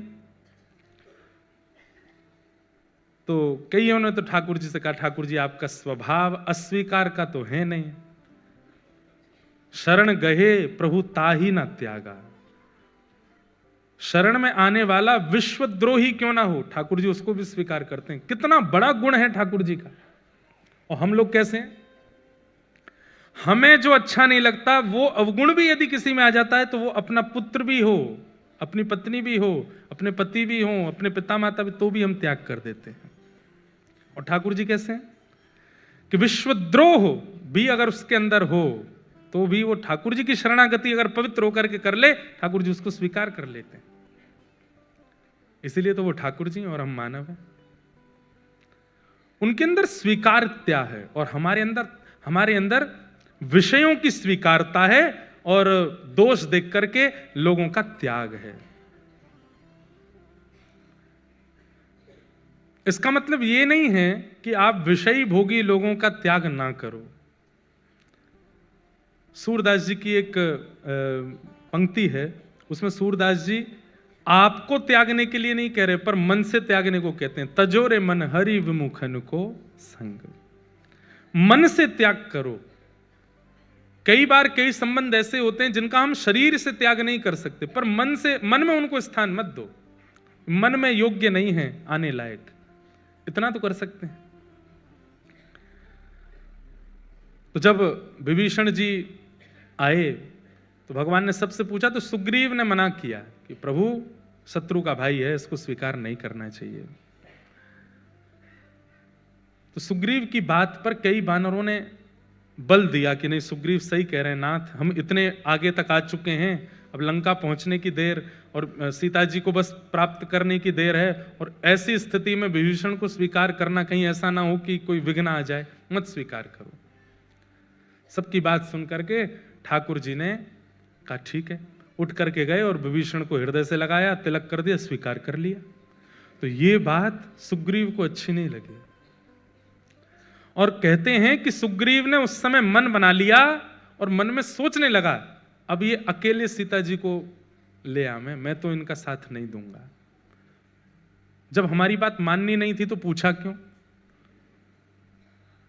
तो ठाकुर जी तो मन की बात जानते हैं। तुरंत सुग्रीव को बुला करके भगवान बोले, क्या सोच रहे हो मन में? सुग्रीव बोले नहीं कुछ नहीं। बोले तुम क्या बोलते हो, हमको पता नहीं। लेकिन सुग्रीव हम तुमको एक बात स्पष्ट कर दें। बोले क्या? तुम्हें क्या लगता है हम रावण से युद्ध करने के लिए यहां आए हैं? जितनी देर में लक्ष्मण जी अपनी पलक झपकाते हैं ना, इससे भी कम समय में वैकुंठ में बैठे बैठे रावण का वध कर सकता हूं मैं।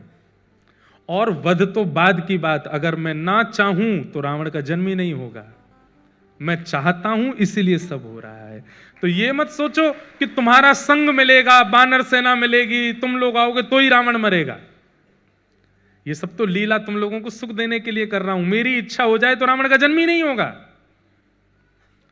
इसलिए तुम ये विचार मत करो कि मैं अकेले सीता जी को, अब भी तुम सब तो, महाभारत के प्रसंग में भी यही आता है कि अर्जुन को अपने गांडीव धनुष का बहुत अभिमान हो गया।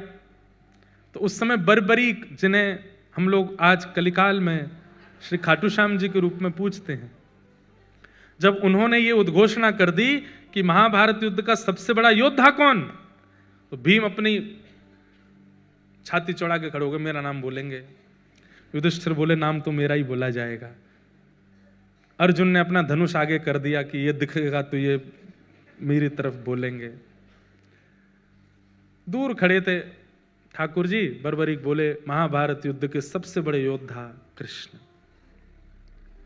तो उस समय परिहास करने लगे पांडव और हंसते हुए बोले, बर्बरीक जिसने शस्त्र भी नहीं उठाया पूरे महाभारत में, तुम कह रहे हो सबसे बड़ा योद्धा वो?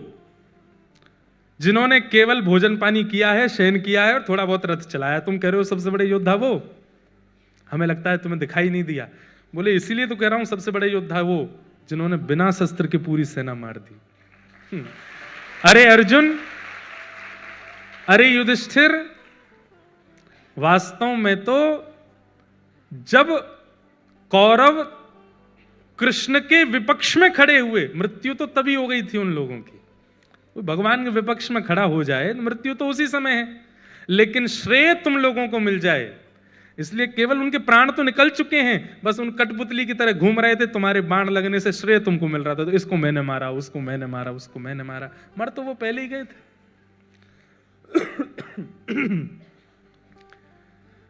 तो ठाकुर जी राक्षसों के वध के लिए नहीं आते हैं।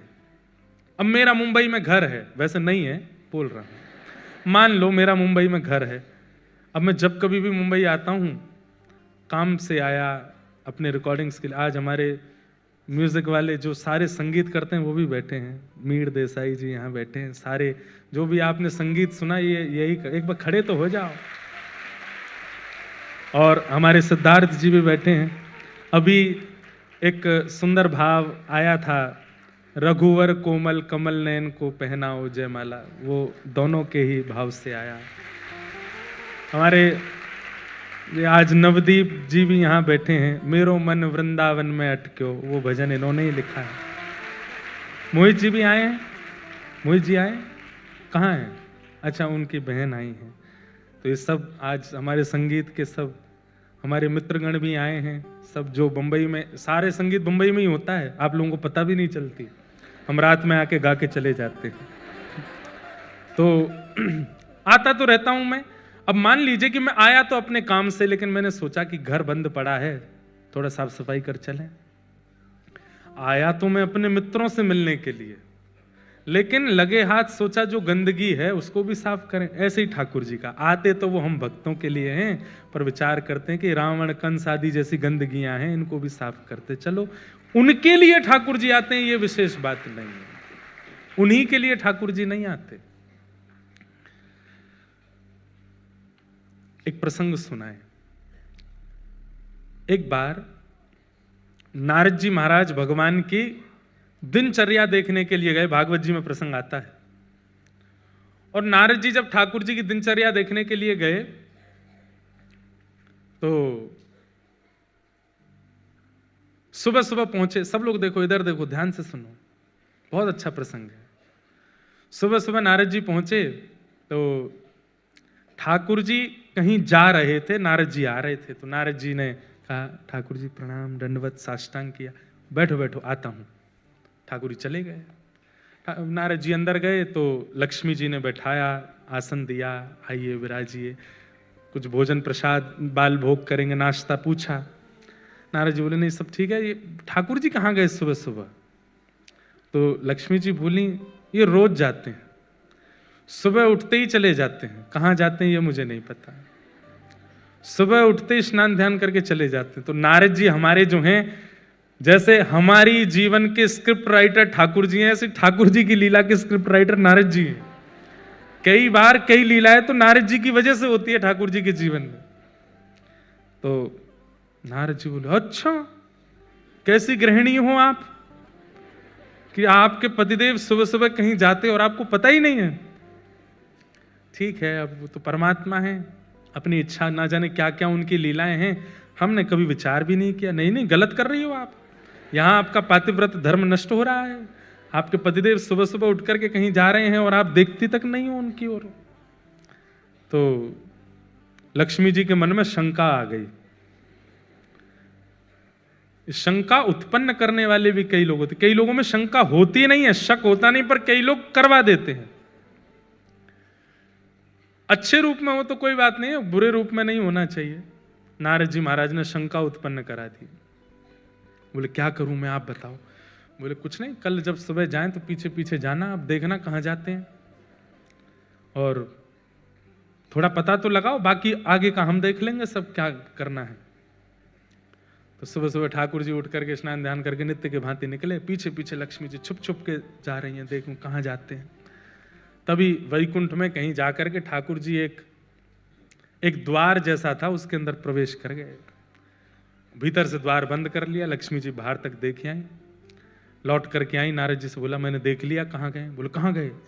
बोले यहाँ से ऐसे ऐसे जाके इधर उधर जाके वहां एक द्वार है उसके अंदर प्रवेश कर गए। जय हो दिगंबरा। हमारे नासिक दत्त धाम के पूज्य गुरु जी पधारे हैं, बहुत बहुत प्रणाम, अभिनंदन। तो क्या बता रहा था मैं? तो एक द्वार में प्रवेश कर गए। तो लक्ष्मी जी ने आकर के नारद जी को बताया, बोले कि एक द्वार के भीतर प्रवेश कर गए थे। तो द्वार के अंदर क्या है? बोले हमने उसके आगे नहीं देखा, अपने इतना ही देखा। बोले कैसी पत्नी हो आप? केवल मार्ग देख के आगे, अरे भीतर तो देखना था क्या है।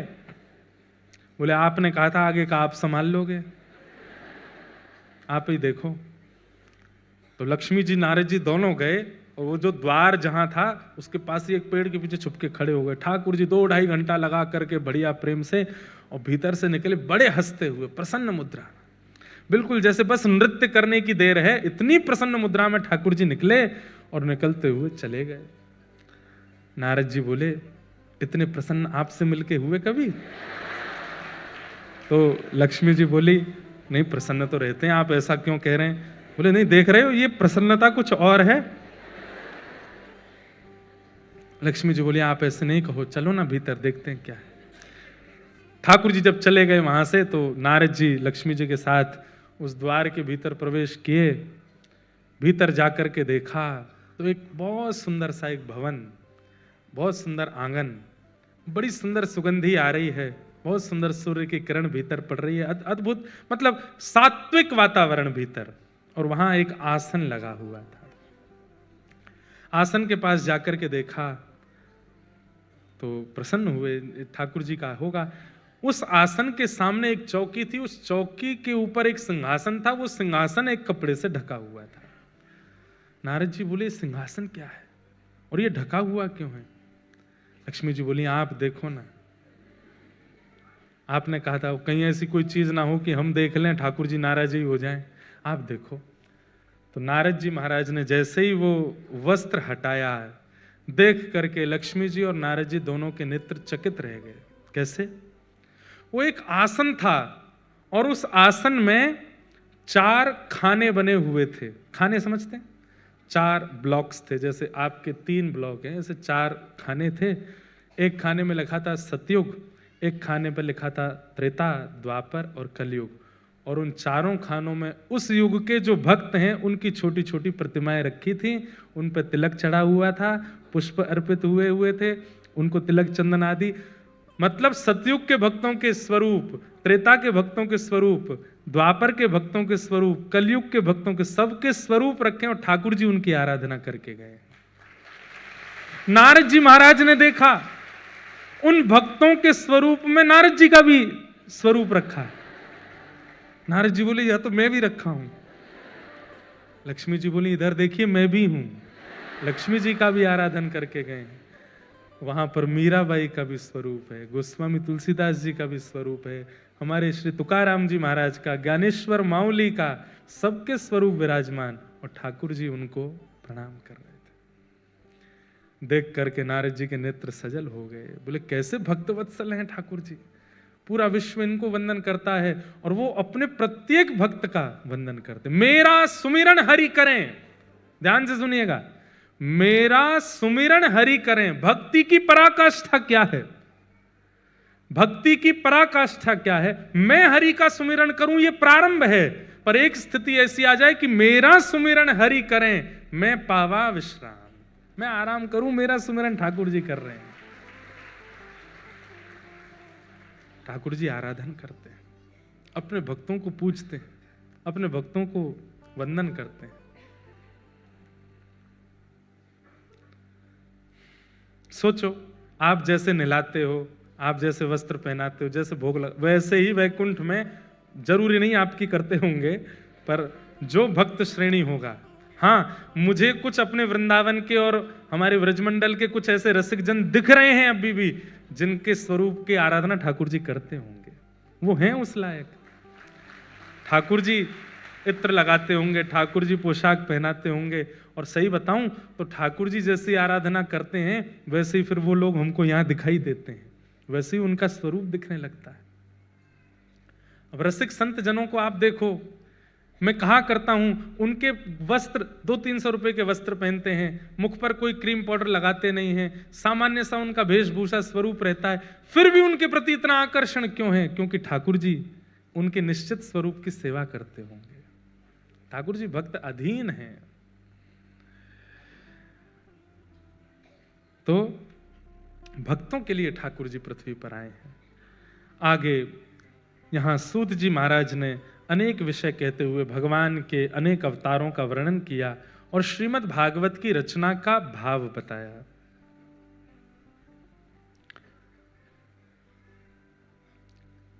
इदं भागवतं नाम पुराणं ब्रह्म संहितम् उत्तम श्लोक चरितम चकार भगवान ऋषि। वेद व्यास जी महाराज ने भागवत की रचना की। क्यों रचना की? मानव कल्याण के लिए रचना की। आदि आदि विषय बहुत विस्तृत रूप से बताया गया। नारद जी महाराज ने भागवत की रचना करवाने में वेद व्यास जी का सहयोग किया। उस प्रसंग को सुनाते हुए फिर यहां से थोड़ी महाभारत का प्रसंग सुनाया। ये सब विषय हम बहुत विस्तार से कथा में सुना चुके हैं, इसलिए इनको सूक्ष्मता से कह रहे हैं। महाभारत के अंतिम पड़ाव का प्रसंग यहां सुनाया गया। क्यों सुनाया गया? सूत जी महाराज से 88,000 सौनकादि ऋषियों ने पूछा कि महाराज, परीक्षित को सुखदेव जी ने कथा क्यों सुनाई, और हमने सुना परीक्षित को 7 दिन में मरने का श्राप लगा था, तो कृपा कर उसका विस्तार हमें बताओ। तब यहां थोड़ा महाभारत का प्रसंग सुनाया गया। यदा मृधे कौरव संजयानाम वीरेस्वथो वीर गतिम गतेषु ब्रकोदरा विग्ध गदा विमर्श भृगनोरुदंडे धृतराष्ट्रपुत्रे। महाभारत का अंतिम प्रसंग चल रहा था और उसी समय भीम ने दुर्योधन की जंघा पर प्रहार करके पांडवों को जिता दिया और कौरव हार गए। तब गुरुपुत्र अश्वत्थामा ने आकर के दुर्योधन से पूछा कि क्या करना चाहिए। बहुत ध्यान से सुनिएगा। तो दुर्योधन कहता है, अगर हम हस्तिनापुर की गद्दी पर नहीं बैठे तो ये भी नहीं बैठने चाहिए, इसका पूरा ध्यान रखो। बंधुओं, ये महाभारत में जितने भी कैरेक्टर हैं ना, ये सारे कैरेक्टर आज भी हैं मेरे और आपके अंदर। सत्य बात है। हम सब महाभारत के एक योद्धा हैं, बस ये पता करना है कि हम अर्जुन हैं कि दुर्योधन हैं। दुर्योधन का स्वभाव क्या है? जो मेरा नहीं हुआ वो किसी का नहीं होना चाहिए। ये दुर्योधन का स्वभाव है। मैं हार जाऊं, मैं मर जाऊं, मेरी स्थिति बुरी हो जाए, पर मैं जाते जाते उसको भी नहीं देखना चाहता कि उसको मिले, मतलब दूसरे के सुख से दुखी। ये दुर्योधन का स्वभाव है। अगर आपके अंदर ये है तो आप दुर्योधन हो। धृतराष्ट्र कौन है? जो स्वयं नहीं देखता, दूसरे की सुने पर चलता है। समझ आ रही है बात? आप इन लोगों को सामान्य भाषा में कहते हैं कान के कच्चे। ए सुनो, वो तुम्हारे बारे में ऐसे ऐसे कह रहा था, वो तो ऐसा है, वो तो, और आपने विश्वास मान भी लिया। अगर आप इस प्रवृत्ति के हो तो आप दुर्योधन हो, आप धृतराष्ट्र हो। गांधारी कौन है? आंख तो है पर ये नहीं देख रहे तो मैं क्यों देखूं? अपनी आंख पे पट्टी बांध ली। मतलब उसकी स्थिति तो है कि वो परिस्थिति को देख सकती है, परख सकती है, लेकिन आलस्य इतना ज्यादा है कि जब यही नहीं हिल रहे हैं तो हम क्यों हिलें? आलस्य, जिसके कारण गांधारी। सब लोग ध्यान से सुनिए। शकुनी कौन है? खुद दुर्बल है, खुद निर्बल है, लेकिन दूसरों में तिल्ली लगाता ही रहेगा। तुम ऐसा करो, तुम ये कर सकते हो, तुम ये तुमसे होगा। और जब पूरी महाभारत हो जाए तो बैठे बैठे देख रहे सब खत्म, सर्वनाश करवा दिया। और सर्वनाश कराने के बाद में खुद सोचना चाहिए था ना तुमको। हम तो कहेंगे ही कि करो, अब नहीं करना करना तुमको देखना चाहिए। ये तो रहे कौरव। अब आ जाओ पांडवों की तरफ। पांडव कौन है? हमें अपने जीवन की महाभारत में कौरव नहीं बनना है, पांडव बनना है। क्यों? क्योंकि पांडवों का संग ठाकुर जी करते हैं, पांडवों का साथ ठाकुर जी देते हैं। सबसे पहला नाम युधिष्ठिर। युधिष्ठिर का स्वभाव क्या है? धर्म। इसीलिए उसका नाम धर्मराज युधिष्ठिर है। धर्म है उसका स्वरूप। अगर कोई अधर्म है और उस अधर्म में फायदा ज्यादा है तो भी वो नहीं करेगा। है तो अधर्म ही, नहीं करूंगा। धर्म और अधर्म की परिभाषा समझना बहुत मुश्किल है बंधुओं, इसलिए सत्संग नित्य किया करो। आप अपनी जॉब करो, पैसे कमाओ, दुनिया भर का जो करते हो मुंबई में सब करो, पर मेरी मान करके 20 मिनट रोज सत्संग को दिया करो, नित्य दिया करो, क्योंकि सत्संग ही आपकी विवेक बुद्धि जागृत करता है और विवेक बुद्धि से ही धर्म का पता चलता है कि क्या धर्म है, क्या अधर्म है। तो धर्म का जो पालन करे वो युधिष्ठिर, भले ही अधर्म में करोड़ों का मुनाफा हो रहा है, लेकिन फिर भी नहीं करूंगा, धर्म करूंगा। हम कथा करते हैं, ऐसा चेहरा हो गया है हमारा कि हमको भी एडवर्टाइजमेंट करने के लिए बोलते हैं कई लोग, इसका कर दो, उसका कर दो, आप कह दोगे तो हमारे फ्लैट बिक जाएंगे, आप कह दोगे तो यूं हो जाएगा।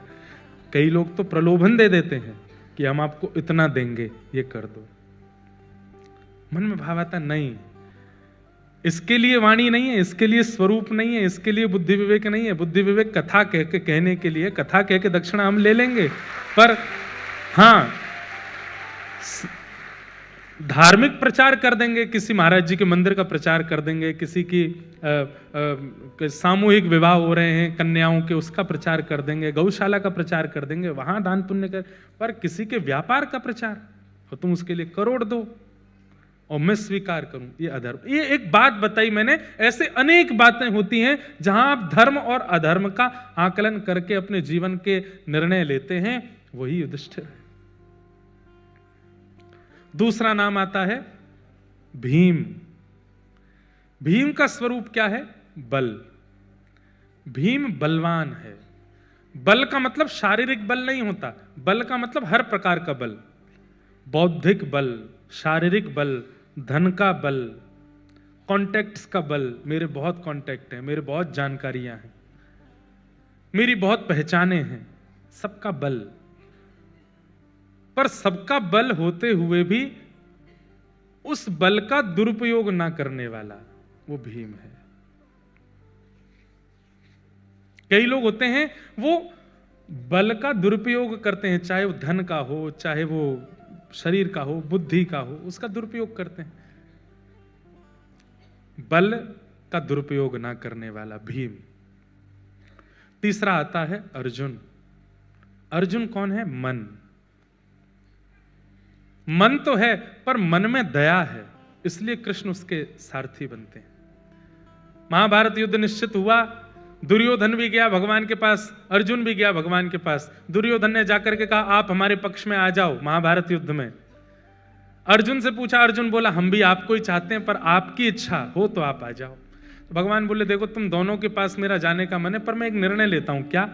एक तरफ मेरी सेना, एक तरफ अकेला मैं, और मैं बिना शस्त्र अस्त्र के आऊंगा, खाली हाथ, निहत्था।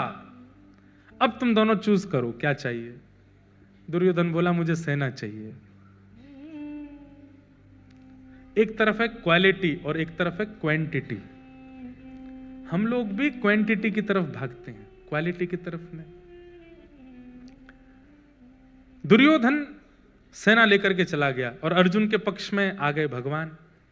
तो जब दुर्योधन चला गया तो भगवान कहते हैं ए पागल, तूने सेना क्यों नहीं मांगी? वैसे ही तुम्हारी सेना इतनी कमजोर, और वो वहां पर भीष्म पितामह हैं, वहां पर द्रोणाचार्य हैं, वहां पर कृपाचार्य हैं, वहां पर इतने बड़े बड़े योद्धा हैं, उनको सेना की आवश्यकता नहीं थी। मैं चला जाता, निहत्था खड़ा रहता वहां पर, तू लपक करके पहले सेना मांग लेता। नहीं मांगा तूने, अब वो मांग के चला गया।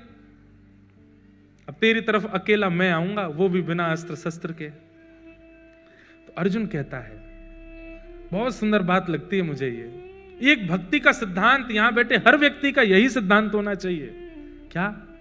अर्जुन कहता है, हे नाथ, मैं आपको मांगने नहीं आया था और ना मैं आपसे मांगने आया था। आप मुझे कुछ दो ये भी मेरी इच्छा नहीं थी, और आप मेरे पास आओ ये भी मेरी इच्छा नहीं थी। भगवान बोले तो फिर क्यों आया? अर्जुन अपना हाथ भगवान के हाथ में देके कहता, खुद को देने आया था, खुद को अर्पित करने आया था। ये महाभारत समुद्र मेरे सामने है नाथ, मैं आपको लेकर के जाऊं ये मेरी योग्यता नहीं है। और एक और बात, अर्जुन बोला आपको लेके जाऊंगा तो व्यवस्था मुझे करनी पड़ेगी।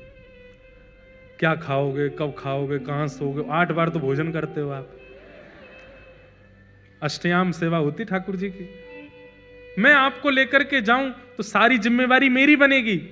आप कहोगे गर्म पानी ला के दो, आप कहोगे ये करो वो करो, आप मेरे मेहमान हो जाओगे। आपकी मेहमान नवाजी मेरे बस की बात नहीं है।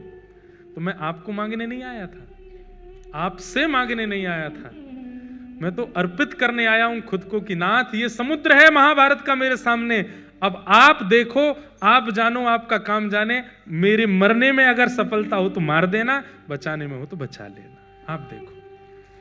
बस इस बात ने महाभारत का युद्ध जिता दिया अर्जुन को। आप देख लो क्या करना है। ठाकुर जी ने मन में एक बार तो विचार, पहले तो भावुक हो गए ठाकुर जी, अर्जुन को हृदय से लगाया, वाह अर्जुन अब तू देख महाभारत युद्ध, तू देखना, बस एक बात का याद रखना, क्या मैं कहूं तो दिन, मैं कहूं तो रात, मैं कहूं तो चल, मैं कहूं तो बैठ, मारा गिरधर लाल थारो नचायो नाचू, यही करना।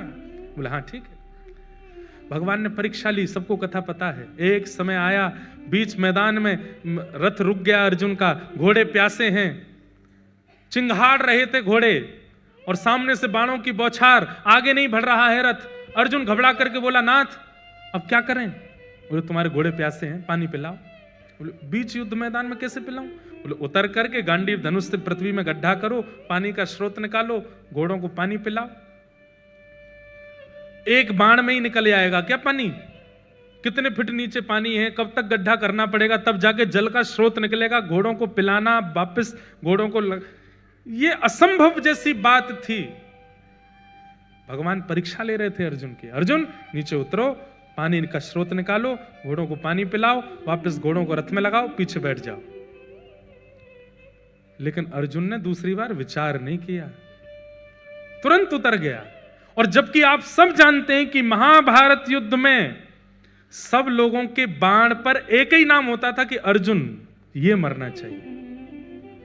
सामने समूह खड़ा है बाण तान करके और अर्जुन उस समय उतर जाता है। जब अर्जुन उतर रहा था ना, तब ठाकुर जी के नेत्र सजल हो रहे थे। जब अर्जुन तस्कर से बाण निकाल के पृथ्वी में गड्ढा कर रहा था, ठाकुर जी भावुक हो रहे थे। कितना विश्वास है इसको मेरे पर, ये जानते हुए भी कि सामने वाले छन्नी बना देंगे इसको। उतर गया नीचे, पूरी प्रक्रिया हुई, घोड़ों को पानी पिला करके वापस रथ में लगा दिया। तब अर्जुन सोचता है मैं मरा क्यों नहीं अभी तक, मुझे किसी ने मारा क्यों नहीं। और जैसे ही उसने कौरव पक्ष की ओर देखा तो सब धनुष बाण ताने खड़े हैं, लेकिन चला कोई नहीं रहा है। और सबकी दृष्टि देखी तो सब अर्जुन के रथ के ऊपर की ओर देख रहे थे। तो अर्जुन ने कहा ये रथ के ऊपर देख रहे हैं, मैं भी तो देखूं। जैसे ही मुड़ करके देखा, ठाकुर जी मदन मोहन बन के खड़े थे। इतना सुंदर रूप बना करके खड़े हो गए कि सब ठाकुर जी को देखते रह गए, भूल गए कि अर्जुन को मारना है। मदन मोहन यानी कि कामदेव को भी जो मोहित कर ले, इतना सुंदर रूप धारण कर लिया ठाकुर जी ने कि भूल गए कौरव कि हमको मारना है अर्जुन को। और अर्जुन को इशारा किया जल्दी बैठ। अर्जुन लौट करके आया, आके बैठ गया, तुरंत सामान्य हो गए। सब कौरव आंख मीटते रह गए, बोले ये सब क्या हुआ, हमने मारा क्यों नहीं? बोले हम तो इनके रूप को देखते रह गए। तुमने क्यों नहीं मारा? बोले मैं तो ओष्ठों की मुस्कान पे ही बावड़ा हो गया था। तूने क्यों नहीं मारा? बोले मैं तो आंखों की मटकाहट देख रहा था। तूने क्यों नहीं मारा? बोले आहा कैसी जुल्फें इनकी, मैं तो उसी में ही रम रहा था। ये ऐसे योद्धा हैं जो अपने स्वरूप से मार देते हैं सैनिकों को। तो महाभारत में अर्जुन बनो, युधिष्ठिर बनो, भीम बनो, तब इस संसार रूपी महाभारत के तुम पांडव हो और कृष्ण आपके सारथी बनेंगे।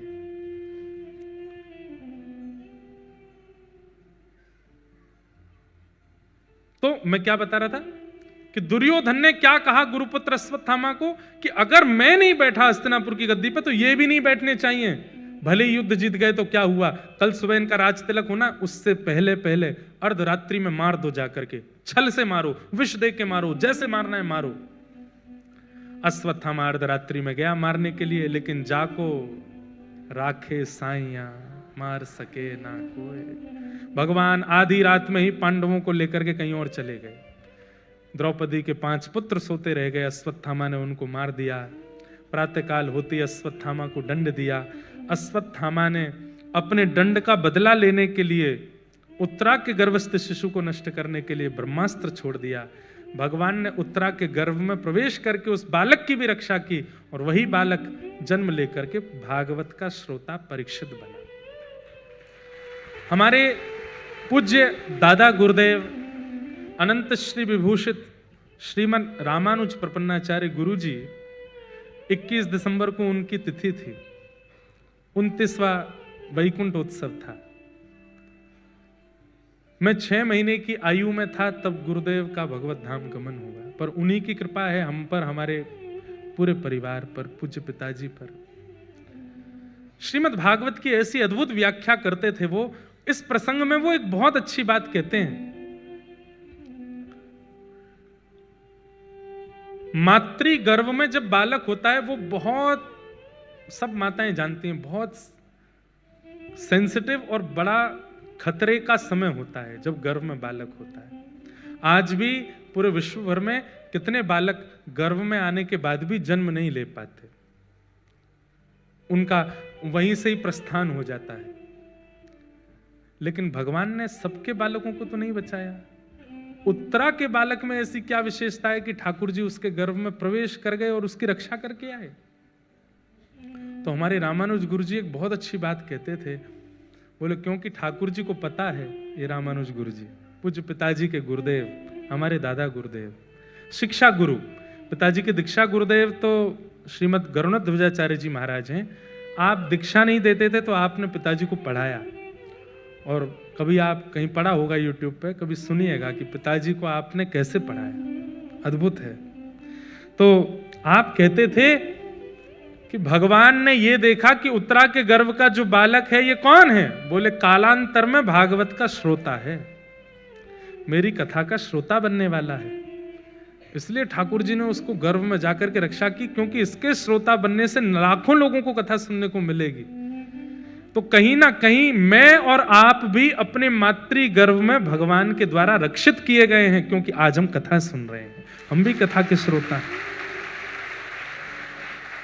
मातृ गर्भ में हमारी भी रक्षण ठाकुर जी ने ही किया है। पूरे विश्व में जितने भी लोग जन्मे हैं, सब लोग जन्मे हैं अपने प्रारब्ध से, अपने पूर्व के कर्म से, अपने किसी कर्म की पूर्ति के लिए उनका जन्म हुआ। लेकिन कथा में आकर के यदि व्यक्ति बैठा है तो इस बात को प्रमाणित मान ले कि मेरा जन्म इसीलिए हुआ था कि आज का दिन मैं देख सकूं, कथा श्रवण कर सकूं।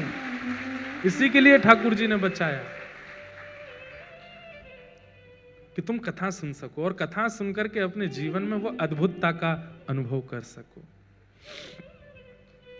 परीक्षित की भगवान ने रक्षा की। जैसे ही भगवान वहां से प्रस्थान करने लगे, कुंती ने भगवान की स्तुति गाई। भुआ कुंती, बहुत अच्छी स्तुति है कुंती की। पूरी स्तुति तो नहीं गाऊंगा, लेकिन एक स्तुति का एक श्लोक है, वो श्लोक आपको सुना दूं। यथा ऋषिकेश खलेन देवकी कंसेन रुद्धार्ति चिरं सुचार्पितम् विमोचिताहं च सहात्मजा विभो त्वयैव नाथेन मुहुः विपद्गणात्। बहुत अच्छी बात। कुंती को तो सब जानते हैं, ज्यादा इनका प्रस्तुतिकरण तो देना आवश्यक नहीं। पांडवों की माताजी, भगवान की भुआ कुंती, भुआ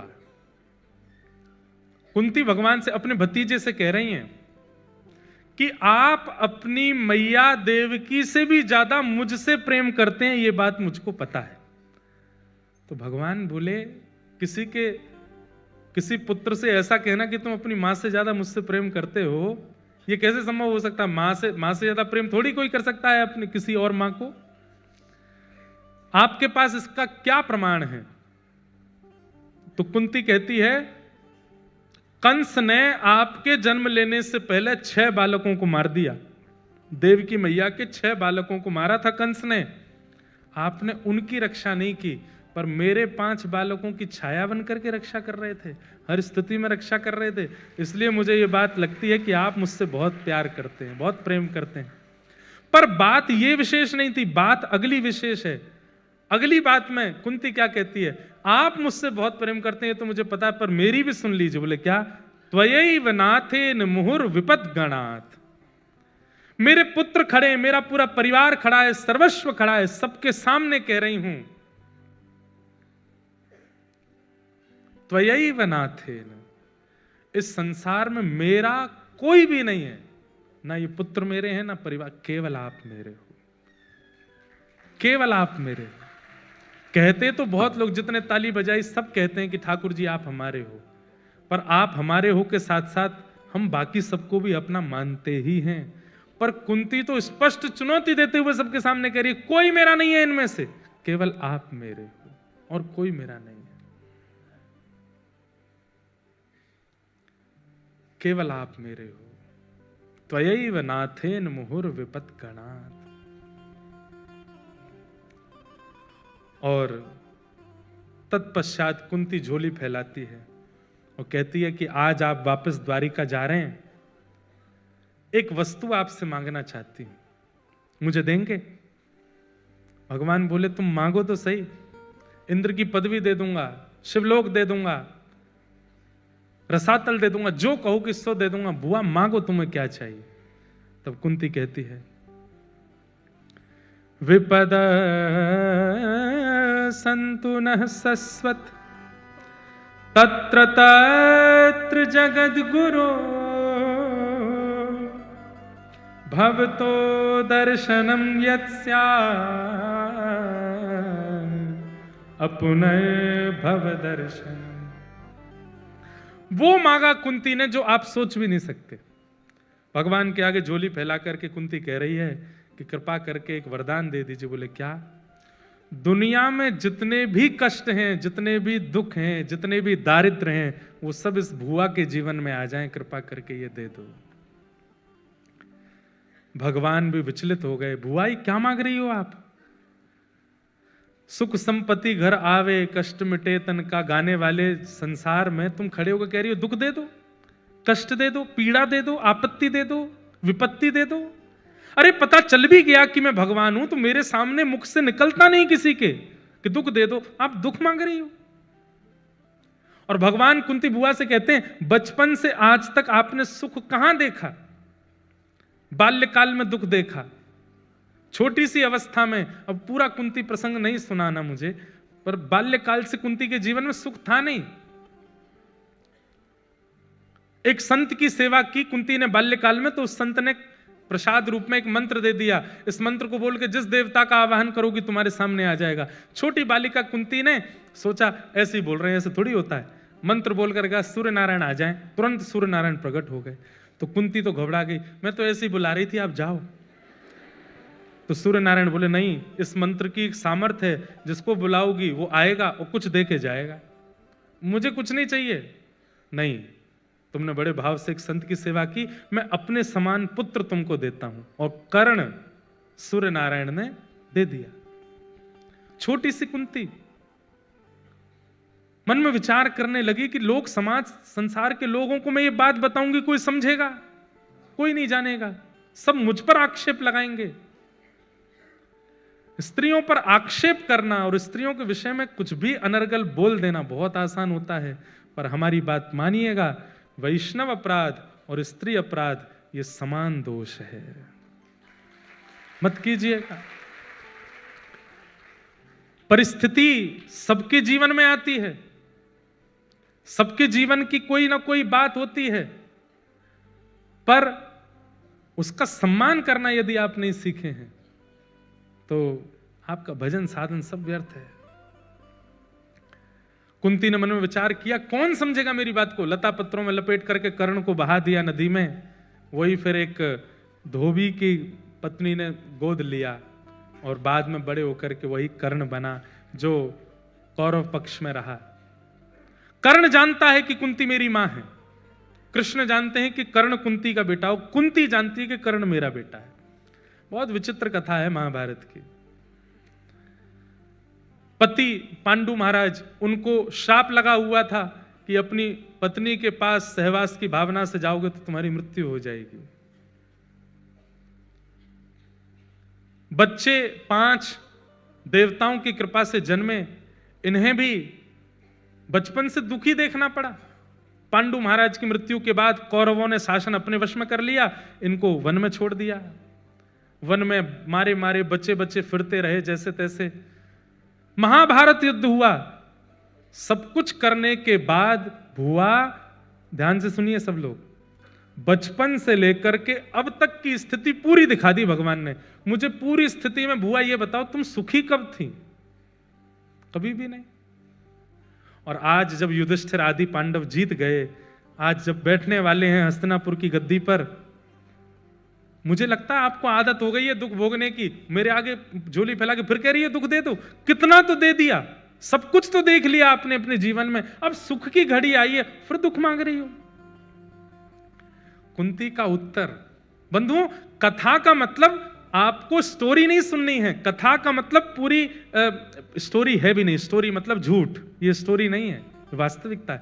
ये सुनने का तात्पर्य क्या है कि इससे हमने सीखा क्या, कुंती से क्या सीख रहे हैं। सब कुछ भगवान ने दिखा दिया कि तुमने इतना दुख देखा, इतना दुख देखा। हम आप सब लोग होते ना तो सिंपैथी के मारे रोने लगते। क्या बताऊं, मैंने सब सहा, हम ऐसे हैं। हमारे जब कोई दुख बताता है ना, अरे भैया तुम तो बड़े ब्रेव हो, तुमने बहुत सहा है।